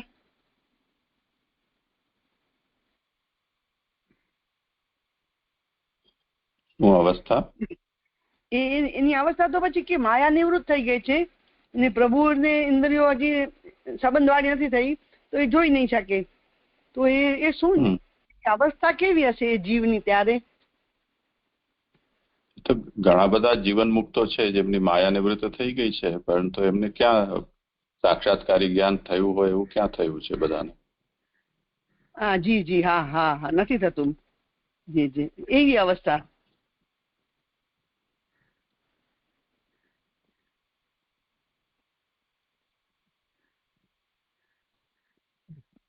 થયું? બીજું કઈ છે જીજી? થઈ ગયું? ના, એટલે તમારે કઈ બાકી? હા હા, એટલે મને એમ થાય માયા નિવૃત્ત થઈ પછી ઇન્દ્રિયો તો અલૌકિક નથી થઈ તો ત્યાં સુધી એની એવી અધકચરી અવસ્થા એવી હું સમજી સરદાર કે નહીં એ નહીં સંસારનો રહે કે નહીં ભગવાનનો રહે એવું થઈ જશે. એટલું જરાક હજી મને સ્પષ્ટ ન થયું. એટલે જે વસ્તુ દ્રષ્ટાના અધીન ન હોય, એટલે કોઈ વ્યક્તિને તમે મળવા જાઓ ને તમે ત્યાં સુધી પહોંચી જાઓ પણ એ વ્યક્તિને જ સામને ન આવવું હોય તો તમે શું કરી શકો? તમારી ભલે ને સામર્થ્યથી ત્યાં પહોંચી ગયા હો. હા હા, થયું સરદાર, બસ એકદમ. ભલે, પ્રણામ. ધન્યવાદ. પ્રણામ જીજી. જીજી, આ 214ની પેજ પર જે આપણે સુબોધનીજી છે પહેલો પેરેગ્રાફ, એમાં જે એવું આવે છે કે આવા ભગવાન મારા આત્મા હોવાથી ભેદ જણાવનાર નમસ્કાર કરવા અયોગ્ય છે એવી શંકા કરી તેથી અજ્ઞાની એમ કહેલ છે. મને એવો પ્રશ્ન થાય છે કે જેમને એવો જ્ઞાન થઈ ગયો છે કે આ ભગવાન મારી આત્મા છે તો પછી નમસ્કાર ન કરવા એવી એમ કેમ? એટલે એ નહીં સમજાણું છે. કારણ કે આયા અજ્ઞાની તે એમ લઈ રહ્યા છે કે હજી ભેદ છે એટલે હું અજ્ઞાની છું અને એટલે નમસ્કાર કરું છું, પણ જેમને જ્ઞાન થઈ ગયો હોય તો પછી ત્યારે કેવી રીતે છે? હા, કરો સમાધાન. એમનો જે ક્વેશ્ચન છે એ થોડો અલગ છે, સુબોધનીના અનુસાર નથી લાગતો. અહીંયા તો એવું કહે છે કે નમસ્કાર કેમ કર્યા, તો એનું આન્સર આપી દીધું કે આવા ભગવાન આત્મા હોવાથી તો ન કરવા જોઈએ જો ભેદ ન ખબર હોય. એટલે આપ પૂછો છો એનો આન્સર નથી મારી પાસે કે જેને ખબર પડી ગયો એ નમસ્કાર કરે કે નહીં એ મને નથી ખબર છે. આપ કરો.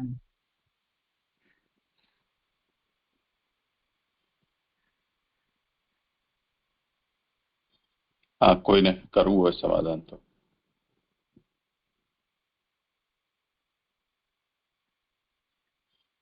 એટલે અહીંયા પોતાની જે જીવ અવસ્થા જે છે એને બતાવે છે કે એમને હજી બ્રહ્મનું જ્ઞાન નથી થયું, જે ઐક્ય જ્ઞાન એ જે છે કે અંશ જીવ છે, જીવ ભાવ પ્રાપ્ત કરેલો જે અંશ છે એનું જ્ઞાન હજી એમને નથી.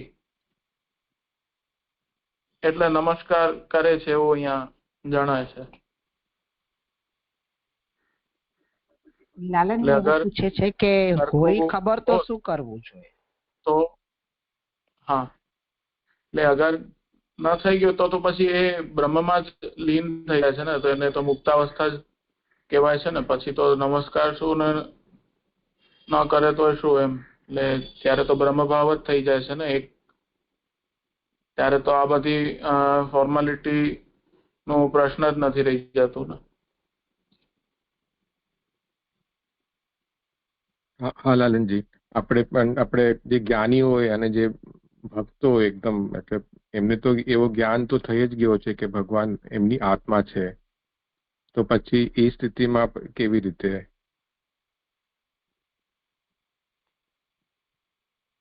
એટલે જાણે તો બધા જ છે ને, પણ એમ એટલે એમ ફીલ નથી. પુરુષોત્તમજી આના ઉપર જે સ્પષ્ટતા કરી છે ને એ અહીંયા સમજી લેવું જોઈએ. એતાદૃશમ ભવંતમ શબ્દાદિના જાનંત્યપી આત્મત્વેન અજાનંતી. ભગવાન આવા છે એવું બધા કહે છે, એટલે મને પણ એવી ખબર છે કે તમે આવા છો, પરંતુ એ જાતનો આત્મ સાક્ષાત્કારી જ્ઞાન એમને નથી. એટલે હું આ બધું કરી રહી છું એની પ્રાપ્તિ માટે.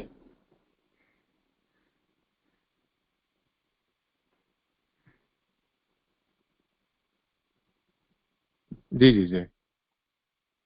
એટલે બીજા બધા કહી રહ્યા છે એટલે એમને ફોલો કરી રહ્યા છે એવી રીતે જી ને? પોતાને અજ્ઞ કહી રહ્યા છે. એ અજ્ઞ શબ્દનો અર્થ શ્રી મહાપ્રભુજીએ કર્યો કે આ 9 વિશેષણોથી જે મેં વર્ણન કર્યું છે એ વિશેષણો એતાદૃશસ્ય મમ આત્મત્વાદ ભેદબોધક નમસ્કારાન ઔચિત્યમ આશંક્યાહ અજ્ઞાહ ઇતિ. આ પ્રકારે જે વર્ણ્યા છે ભગવાન, એ ભગવાન મારા આત્મા છે, એટલે મારું સ્વરૂપ છે.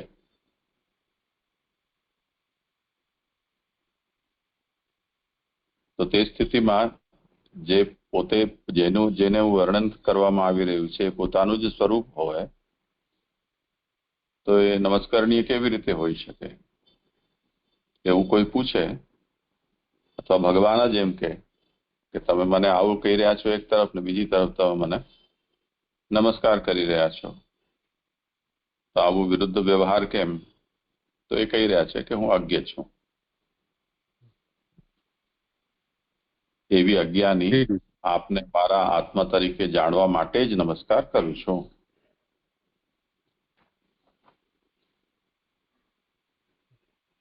જી જી જી, થયું સ્પષ્ટ. હા, ધન્યવાદ કરો. હા, તો હવે 18મા શ્લોકનો ઉત્તરાર્થ આવે છે. ન લક્ષ્યસ્ય મૂઢદ્રશા ન તો નાટ્ય ધરો યથા.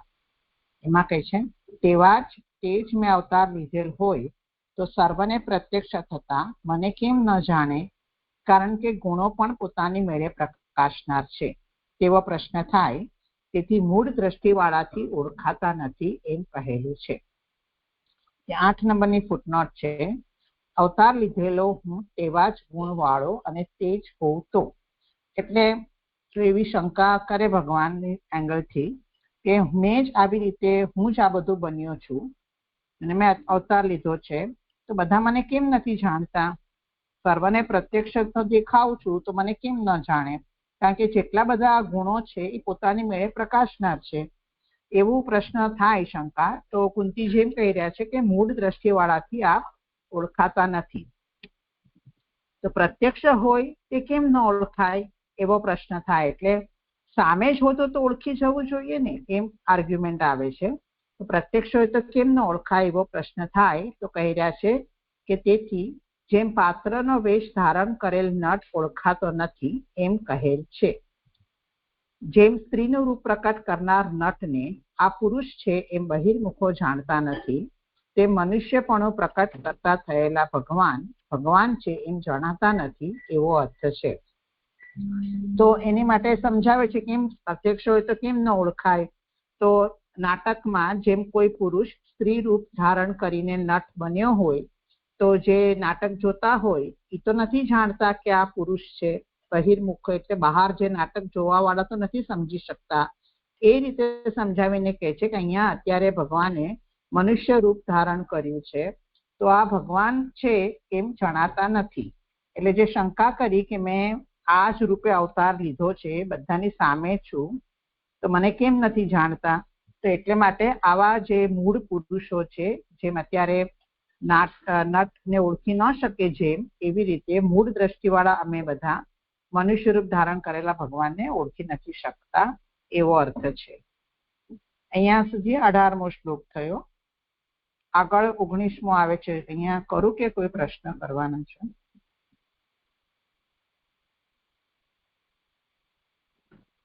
હા, એમ પ્રશ્ન તો છે. અહીંયા જે 8મી ફૂટનોટ આવે છે ને કે અવતાર લીધેલો હું તેવા જ ગુણો વાળો અને તે જ હું તો, એટલે જે મૂળ સ્વરૂપ જે ગુણવાલા છે પૂર્ણ તેની જ વાત કરે છે ને કે તેવા જ ગુણો વાળો. કેમ કે એક રીતે અહીંયા કેવી રીતે જણાય કે જેમ પ્રભુ જ્યારે પણ અવતાર લેતા હોય છે ત્યારે એ જે પ્રભુની ગુણોને એને બધાને થોડાક એને જે તિરોહિત કરી દેતા હોય છે. એટલે એમ જે પ્રકટ કરવાના છે તે જ બારે પ્રકટ કરતા હોય છે, સર્વદા પ્રકટ નથી રાખતા. તો એવી રીતે અહીંયા એક તો અવતાર લીધેલો છે અને હું તેવા જ ગુણો વાળો અને તે જ હું તો,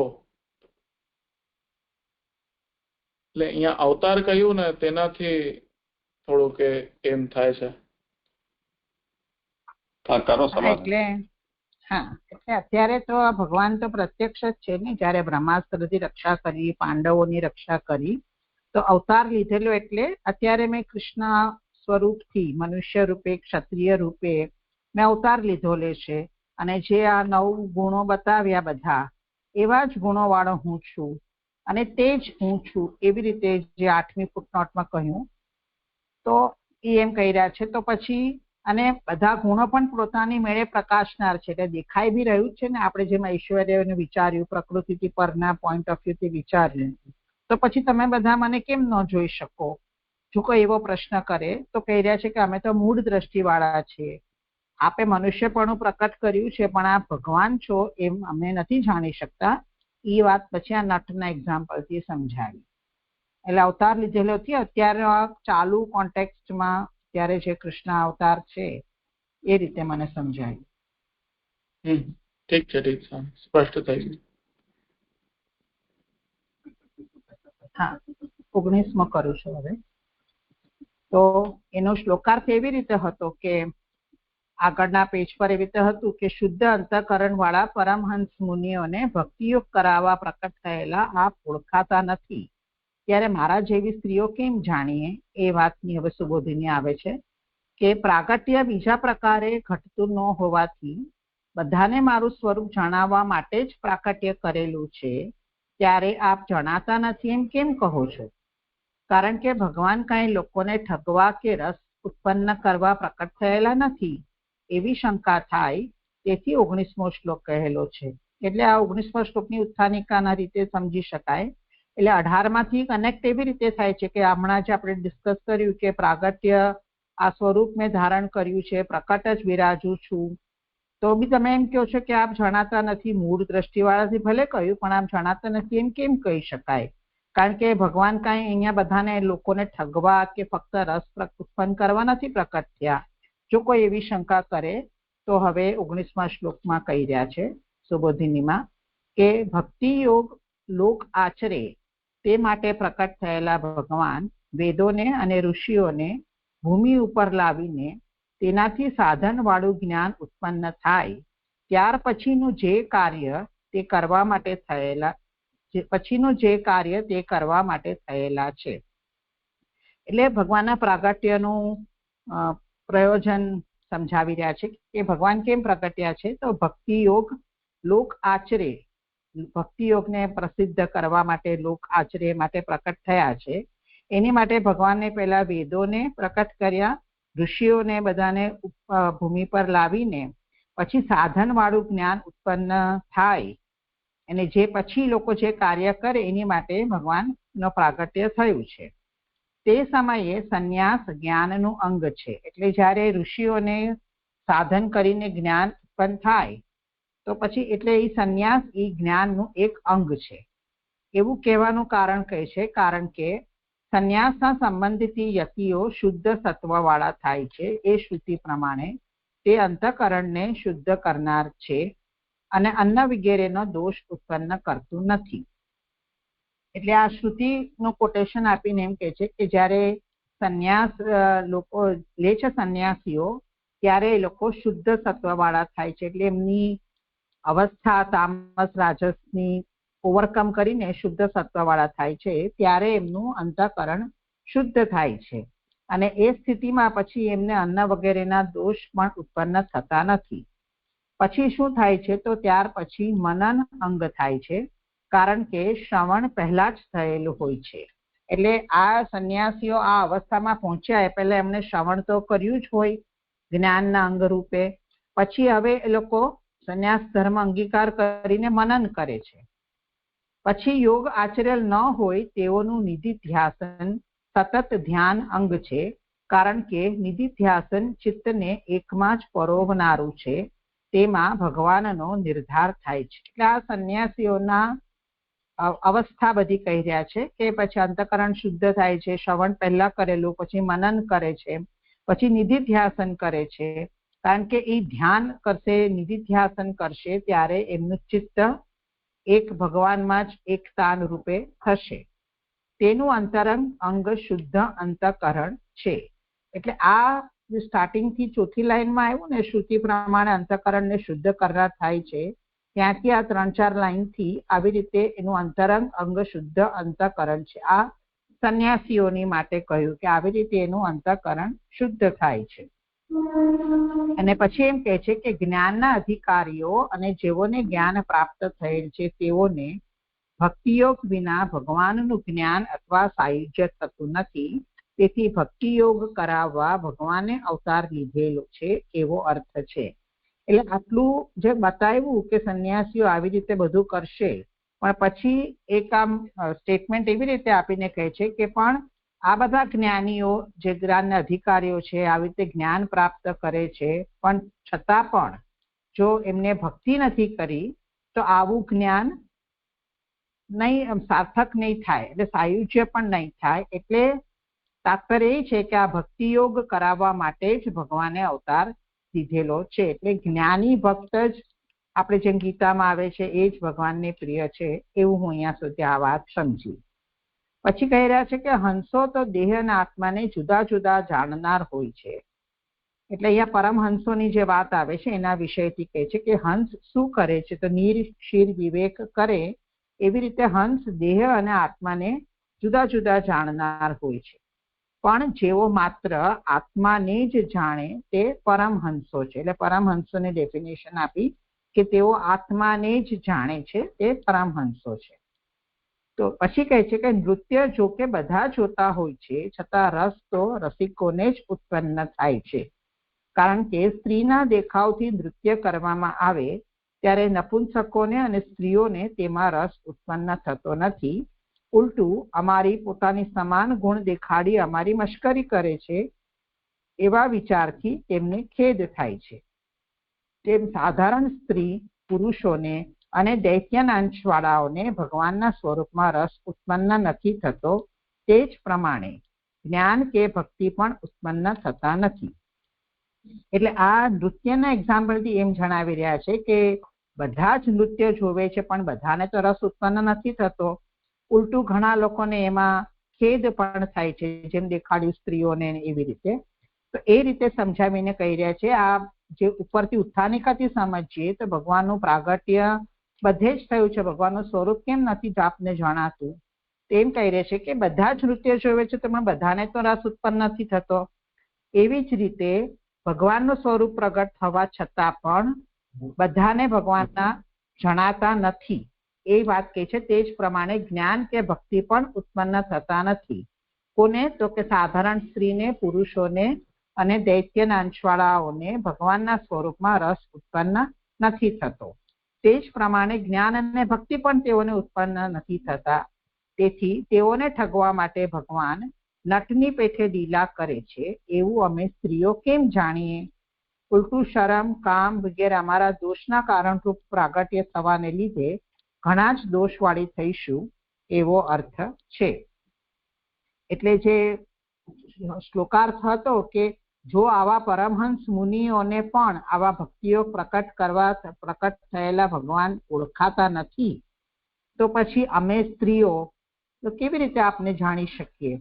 એટલે અમે એવું જ જાણીએ કે ભગવાન ઠગવા માટે નટની પેઠે લીલા કરે છે એવું અમે સ્ત્રીઓ જાણીએ છીએ. એટલે અમે આપના સ્વરૂપને જાણી નથી શકતા એવું એમનું કહેવાનું તાત્પર્ય છે.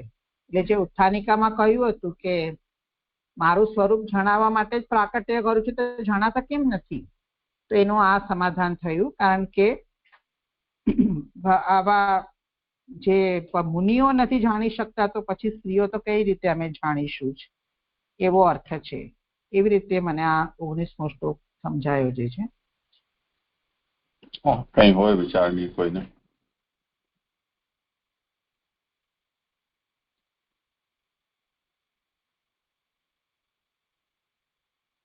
શરદો પ્રણામ. અહીં જે હંસો કયા તે આત્માને ને દેહને જુદા જુદા જાણે છે અને પરમહંસો માત્ર આત્માને જાણે છે. આટલો ભેદ કર્યો હે ને, એટલું સમજાયું બરોબર? હવે ભક્તિ જુદી પડશે આનાથી ને.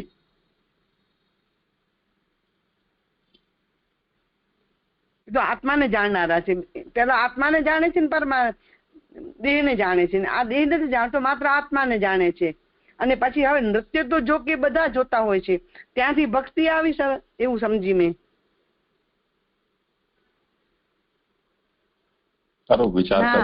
મને એવું નથી લાગતું કે ભક્તિ સમજાવે છે. સમજાવે એમ છે કે આવા પરમહંસો પણ ભગવાનને નથી જાણી શકતા. પરમહંસો જે આત્માને જાણે છે છતાં પણ એ જે ભગવાન ભક્તિયોગને પ્રકટ કરવા પ્રાગટ્ય થયું છે એ નથી ઓળખી શકતા. તો પછી હું તો કેવી રીતે ઓળખું? એટલે કુંતીજી પોતાના સેલ્ફને અજ્ઞાની કહી રહ્યા છે ને એની જ વાતની આ હજી એક્સટેન્શન છે કે એટલે હું આપને નથી જાણી શકતી. હા, મને લાગ્યું જરા ગડબડ થઈ. બરોબર, સરસ. ભલે. પ્રણામ જીજી. અહીંયા જે કહ્યું ને કે નિધિ ધ્યાસનની જે વાત આવી કે ત્યાર પછી યોગ આચરેલ ન હોય તેઓનું નિધિ ધ્યાસન, તો અહીંયા યોગ આચરેલ ન હોય એટલે ભક્તિ યોગ આચરેલ, તો ભક્તિ યોગ તો પછી આવે છે કે એમાં એવું કહ્યું છે કારણ કે નિધિ ધ્યાસન ચિત્તને એકમાં જ પરોવનારું છે, તેમાં ભગવાનનો નિર્ધાર થાય છે, તેનું અંતરંગ અંગ શુદ્ધ અંતઃકરણ છે. તો અહીંયા જે યોગ કયો છે એ કયો યોગ અહીંયા સમજવાનો છે? એવું લાગે છે કે પછી યોગની વાત ચાલે છે. પેલા જ્ઞાનની વાત કહી, પછી યોગની કહી કે યોગ વાળા પણ આવી રીતે અંતઃકરણ ચિત્ત નિધિ ધ્યાસન કરીને ચિત્તને ભગવાનમાં પરોવશે. પણ પછી ફાઇનલ એમ કરીને કહી દીધું ને કે જ્ઞાની અને આ બધાને પણ જો ભક્તિ યોગ નહીં થાય તો પછી ભગવાનનું જ્ઞાન અથવા સાયુજ્ય પણ નહીં થાય. અને એટલે પછી એમ કરીને સમ આપ્યો કે ભક્તિ યોગ કરાવવા જ ભગવાને અવતાર લીધો છે. મને યોગથી યોગી લાગે છે, જે આપણે યોગ આચરીએ ને એ રીતનું લાગ્યું.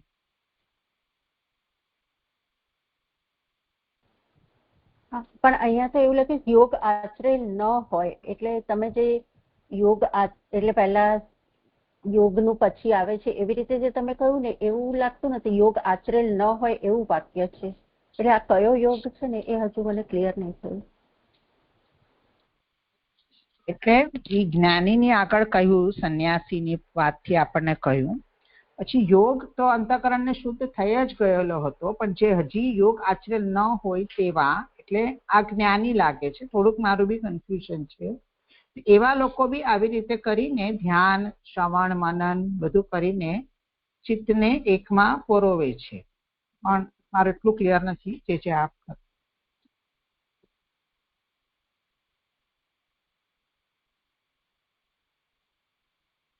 સંન્યાસ યોગની વાત થઈ રહી છે ને આ?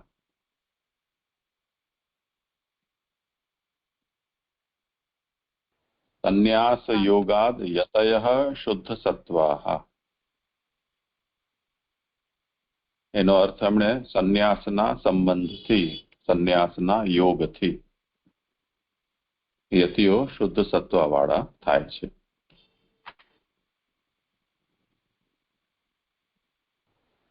હા, એ થયું છે.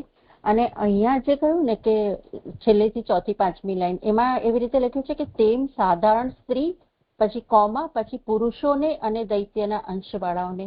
તો એવી રીતે આવશે કે એવું આવશે કે તેમ સાધારણ સ્ત્રી પુરુષોને અને દૈત્યના અંશવાળાઓને, એટલે સ્ત્રી પછી કોમા નહીં આવે એવું આવશે જે અહીંયા મને આ થોડું. હા, એવું જ સ્ત્રી પછી કોમા નહીં આવે ને જે. ડેશ કરી દો એટલે એક શબ્દ થઈ જશે. હા, અને જે છેલ્લી લાઈન કહી છે ને કે ઉલટું શરમ, કામ વગેરે અમારા દોષના કારણરૂપ પ્રાકટ્ય થવાના લીધે ઘણા જ દોષવાળી થઈશું. તો આ એ શું કહી રહ્યા છે એ મને બહુ સમજાયું નહીં. અમારા દોષના કારણરૂપ પ્રાકટ્ય થવાને લીધે.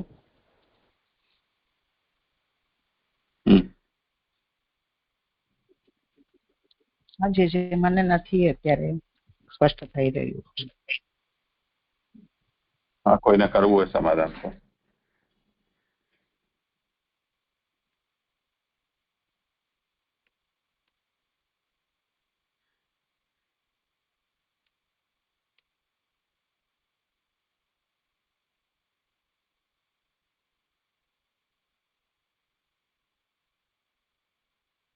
એટલે જે પૂર્વમાં કહ્યું કે નાટન કરતો હોય ત્યારે અમુક જણા એની મશ્કરી કરે ને અમુકને એનું મહાત્મ્યનું જ્ઞાન થાય.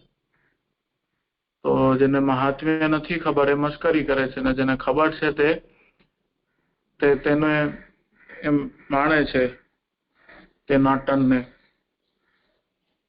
તો ઉલટું શરમ, કામ વગેરે અમારા દોષના કારણ રૂપ, તે મતલબ પ્રાકટ્ય થવાને લીધે ઘણા દોષવાળી દ્રષ્ટિ, ઘણા દોષવાળી થઈશું એવો અર્થ છે એવું જણાય છે. ભગવાન અત્યારે જે પ્રકટ થયા છે એનાથી સ્ત્રીઓ છે એમના અંદર લજ્જા, કામના વગેરે દોષો પ્રકટ થાય છે ભગવાનના દર્શનથી, એ અભિપ્રાય છે. હા, થયું. હા જી, પ્રણામ છે. પ્રણામ. અહીંયા આગળ આજે બેલાબેને પૂછ્યું હતું ને કે ત્યાર પછી યોગ આચરેલ ન હોય તેઓનું નિંદિધ્યાસન, યોગ આચરેલ ન હોય તેઓનું નિંદિધ્યાસન. તો ત્યાં આગળ મને એમ વિચાર આવ્યો કે એ લોકોનો ભક્તિ યોગ આચરેલ ન હોય એમ મેં વિચારેલું. કેમ કે પછી આ બધું થયા પછી, આ બધા સાધન કર્યા પછી ભક્તિ યોગ ને કરાવવા માટે ભગવાનનું પ્રાગટ્ય થાય છે એમ અહીંયા આગળ કહ્યું. કેમ કે મને પ્રશ્ન હતો અહીંયા આગળ જે કે અહીંયા આગળ શું કહ્યું ઉપર કે ઋષિઓને ભૂમિ ઉપર લાવીને તેનાથી સાધન વાળું જ્ઞાન ઉત્પન્ન થાય ત્યાર પછીનું જે કાર્ય તે કરાવવા માટે ભગવાનનું પ્રાગટ્ય થાય છે. તો આ બધું જે જ્ઞાન વગેરે ઉત્પન્ન થાય, શ્રવણ મનન નિંદિધ્યાસન થાય, પણ ભક્તિ યોગ ના થાય તો એ ભક્તિ યોગને પ્રગટ કરવા માટે ભગવાનનું પ્રાગટ્ય અહીં ભૂતલ ઉપર થાય છે. એટલે આવા શ્રવણ મનન નિંદિધ્યાસન યુક્ત જે ઋષિઓ જ્ઞાનીઓ છે એ લોકોને પણ ભગવાનનો સાક્ષાત્કાર નથી થતો, તો પછી અમારા જેવી સ્ત્રીઓને તો કેમ થાય એમ જે એમ કુંતીજીનો જે ક્વેશ્ચન છે. તો ત્યાં આગળ કેમ કે ભક્તિ યોગ એમનામાં નથી તો એ ભક્તિ યોગને ભગવાન પ્રગટ કરશે હવે. એટલે મને ત્યાં આગળ એવું લાગ્યું હતું કે ભક્તિ યોગ આવે. કેમ કે સંન્યાસ આપે કહ્યું ને જે કે સંન્યાસ યોગ અહીંયા આગળ વાત ચાલે છે, પણ સંન્યાસ થી તો એમને અંતઃકરણ શુદ્ધ થયું ને જે શ્રવણ મનન નિંદિધ્યાસન થઈ. તો મને એમાં થોડુંક સમજવું છે કે કેવી રીતે સંન્યાસ યોગ આવે અને ભક્તિ યોગ કેમ. પારુલને કઈ સ્પષ્ટ થયું હોય ને કઈ કહેવું હોય તો. ના જે છે મને નથી સમજ પડી આમાં. હા, ઓર કોઈને કંઈ કહેવું હોય તો. હા,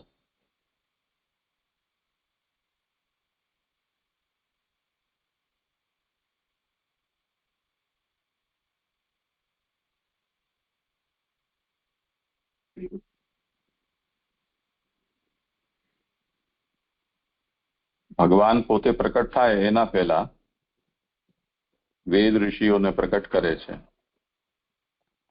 જેથી આ બધા સાધનોથી જ્ઞાન ઉત્પન્ન થાય અને તે પછી ભગવાનનું પ્રાકટ્ય છે. તો બે પ્રકારનું જ્ઞાન છે. એક તો ભગવાનના પ્રાકટ્ય પછી થનારું જ્ઞાન, જે ભક્તિપૂર્વક હોય છે, અને એક ભગવાનના પ્રાકટ્ય પહેલાનું સાધનોથી પ્રાકટ થતું જ્ઞાન, જે ઋષિ મુનિઓ દ્વારા અને વેદ દ્વારા થાય છે. તો વેદોક્ત અને ઋષિઓથી થતું જે જ્ઞાન છે એમાં સંન્યાસ મુખ્ય અંગ કયો છે, કેમ કે સંન્યાસથી સત્વ શુદ્ધિ થાય છે.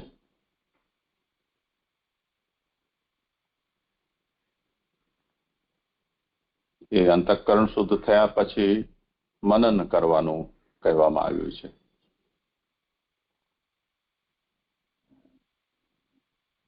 અને તે પછી નિધિધ્યાસન.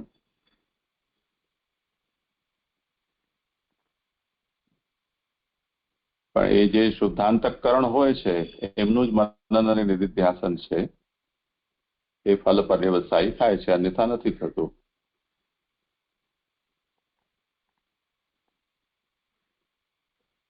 તો જે પૂર્વે પ્રકટ થયા છે તેના અનુસાર હવે જે સિદ્ધિ પ્રાપ્ત થઈ છે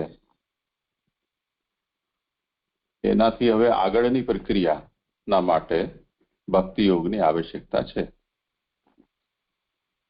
કેમ કે તે વિના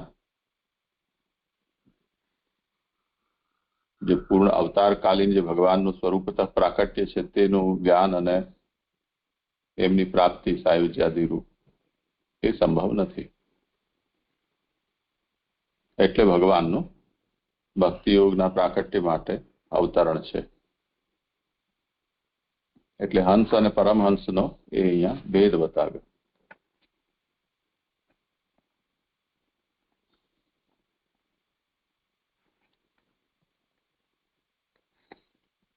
એટલે ત્યાર પછી યોગ આચરેલ ન હોય તેઓનું નિધિધ્યાસન, એટલે જેઓએ સંન્યાસ ગ્રહણ નથી કર્યો તેઓની વાત છે, અને ઉપર જે લોકોએ સંન્યાસ ગ્રહણ કરીને અંતઃકરણ શુદ્ધ કર્યું તેની વાત છે. એ પ્રકારે લેવાનું ને જે. હા, બરાબર. એટલે એક હંસ કે જે બંનેને જુદા જાણે છે એ તો એટલે સુધી તો બરાબર છે, પણ એમાં એને અંતઃકરણ શુદ્ધ નથી થયું, કેમ કે એકલા આત્માને એ જાણતો નથી, તો એ પ્રક્રિયા બાકી છે. એટલે એને સંન્યાસ ગ્રહણ કરીને અંતઃકરણને શુદ્ધ કરવું પડશે. એ વાત એવી રીતે જોડ્યું ને જે આ બે વાતને, હંસ અને પરમહંસની વાત ઉપર. એકનું અંતઃકરણ શુદ્ધ થઈ ગયું, હવે અંતઃકરણ શુદ્ધ તો સંન્યાસ દ્વારા થયું, તો પછી યોગ આચરેલ ના હોય એમ કેમ કહ્યું? તો આપે કહ્યું કે સંન્યાસ યોગ, તો એ હંસવાળાની વાત થઈ. એવું કહેવાનું તાત્પર્ય છે ને જે આપનું. મૂળમાં જે તથા પરમહંસા નામ એ શબ્દની આ વિવૃત્તિ છે.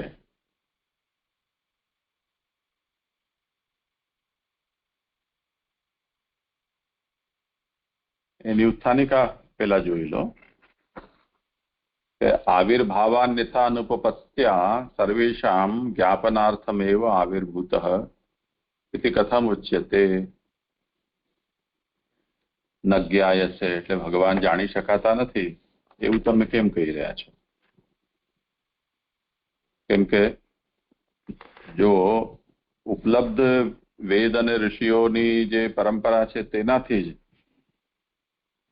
જ્ઞાન થઈ જતું હોય અને તેનાથી જો ફલ પણ પ્રાપ્ત થઈ જતું હોય તો પછી ભગવાનના આવિર્ભાવની કોઈ જરૂરત જ નથી રહી જતી. એટલે પ્રાકટ્ય બીજા પ્રકારે ઘટતું ન હોવાથી બધાને મારું સ્વરૂપ જણાવવા માટે જ પ્રાકટ્ય કરેલું છે. આ જો ભગવાન ઉત્તર આપતા હોય તો પ્રશ્ન એ છે કે તો પછી આપ જણાતા નથી. એમ કેમ કહો છો કે ભગવાન દુર્વિજ્ઞેય છે કે અજ્ઞેય છે કે અધોક્ષજ છે એવું કેમ કહો છો? હવે એમાં એમ કે નહીં આ તો ભગવાન ઠગી રહ્યા છે, તો એવું તો હોય નહીં. અથવા કોઈ નટ કેવી રીતે કેવલ રસભાવો છે એને પ્રકટ કરવા પૂરતું જ નાટન કરે છે, એવી રીતે તો ભગવાનનું આ છે નહીં આપણા મનોરંજન માટે પ્રાકટ્ય.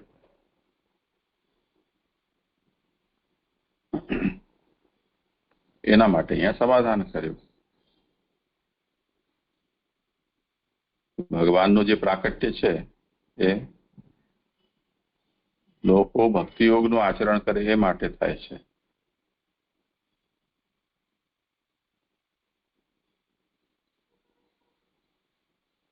એટલે સૌથી પહેલા ભગવાન વેદોને અને ઋષિઓને ભૂતલ ઉપર પ્રકટ કરે છે. એનાથી એક પ્રાથમિક કક્ષાનું જ્ઞાન ઉત્પન્ન થાય છે.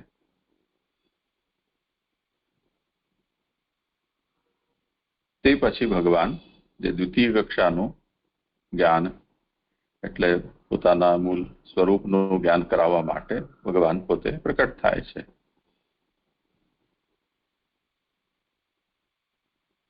તો જે પ્રાથમિક જ્ઞાન છે એમાં સંન્યાસ અંગરૂપ થાય છે.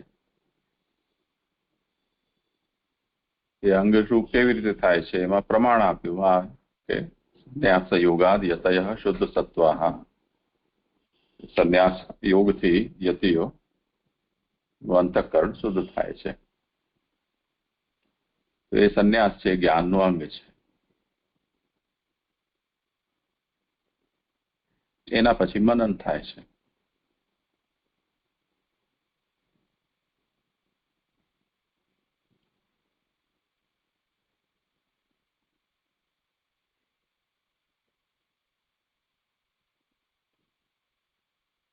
હાજી જી. એટલે આ તો થયું, હવે ખ્યાલ આવ્યો મને શું કહેવા માંગે છે અહીંયા આગળ મહાપ્રભુજી. તો પછી મારો પ્રશ્ન એમ હતો કે હવે જે લોકોને આ થયું એમને ભક્તિ યોગની પ્રાપ્તિ કરાવવા માટે, એટલે પ્રાથમિક કક્ષાનું જ્ઞાન થઈ ગયું વેદ અને ઋષિઓ દ્વારા, પછી જે મૂળભૂત સ્વરૂપ છે એ મુખ્ય સ્વરૂપનું પ્રમુખનું જ્ઞાન કરાવવા માટે ભગવાનનો અવતાર થાય છે. પણ અનવતાર કાળમાં પછી એ કેવી રીતે થાય છે? એટલે કોઈ એમના અંતઃકરણમાં પ્રગટ થાય કે એવું થાય છે? જેમ આ અવતાર કાળમાં તો પ્રત્યક્ષ છે, પ્રાગટ્ય બધું બધાને જણાય એવી રીતે છે, તો જેને જરૂરી છે એ બધાને ભક્તિ યોગ પ્રભુ કરાવી દે છે. પણ અનવતાર કાળમાં આ પ્રક્રિયા કેવી રીતે બનતી હશે? એટલે પર્સનલ પ્રાગટ્ય થાય, એમના હૃદયમાં પ્રાગટ્ય થાય કે આવી રીતે ભક્તિ દ્વારા પ્રાગટ્ય થાય, એવું સમજવાનું છે? તે વખતે એની આવશ્યકતા નથી. તે વખતે આ જે છે એનાથી જ ચલાવવું પડશે. પણ હવે આપણે દાખલા તરીકે આપણે તો આવી મહાપ્રભુજી બતાવેલી ભક્તિ કરીએ છીએ, એટલે આપણે તો દરેકને પર્સનલી જે થવાનું છે એ થશે ભગવાનના સ્વરૂપનું પ્રાગટ્ય. પણ આ જે આવા જે લોકો છે એમના માટે તો, કે જે શ્રવણ મનન નિધિધ્યાસન પરમહંસની અવસ્થા વાળા છે, એમના માટે ભગવાન જો અવતાર ધારણ કરતા હોય તો અનવતાર કાળમાં બસ એટલાથી જ એમને સંતોષ માનવાનો. અવતાર લીલાનું શ્રવણ કીર્તન સ્મરણ કરવાથી થશે. પર્સનલ એ લોકોની થશે પછી ને, જે આગળ જઈને. શું પર્સનલ? મતલબ અવતાર નથી તો શ્રવણ મનન નિધિધ્યાસન તો એ લોકો કરતા જ હતા ને, પણ પછી ભગવાને સાક્ષાત પ્રગટ થઈને એમને ભક્તિ યોગ કરાવ્યો, તો અનવતાર કાળમાં કેવી રીતે એમનો ભક્તિ યોગ થશે એમ હું પૂછું. અવતાર લીલાના શ્રવણ મનન કીર્તનથી. જી હાજી. જ્યાં સુધી અવતાર લીલા પ્રભુએ કરી ન હતી ત્યાં સુધી વેદ અને ઋષિઓની જે કંઈ પણ પ્રણાલી છે તેનાથી થતું હતું. પછી ભગવાન અવતરિત થયા તો અવતાર કાળમાં બધા લોકો એ પ્રણાલી વાળા હતા, એમને દ્વિતીય કક્ષાનું જ્ઞાન થયું. અનવતાર કાળમાં હવે અવતારકાલીન લીલાઓનું ભાગવત આદિ શાસ્ત્ર દ્વારા શ્રવણ કીર્તન કરવાથી એ જ ઉપલબ્ધિ થશે. હા હા જી હવે બરાબર થયું. એટલે જે અવતાર કાળ જે થયો એનું બધું લીલા શ્રવણ વગેરે કરવાથી હવે આ લોકોને ભક્તિ યોગ સિદ્ધ થશે બધાને મત. હા જી સાચી છે. દંડવત પ્રણામ. જે છે નામ બાકી છે કરું ખાલી બોલી દે પછી એવું વિસ્તાર પછી કરીશું. ઓકે. તો ગુઢાત્મા સર્વ વેદેશુ છે અને શ્રુતિના પહેલા માટે એનો ખાલી અર્થ બોલું છું. સર્વ વેદોમાં જેમનું ગુપ્ત સ્વરૂપ છે એવા ભગવાન અને સર્વ વેદોમાં ગૂઢ ગુપ્ત છે આત્મા અભિપ્રાય જેમના એવા પ્રભુ.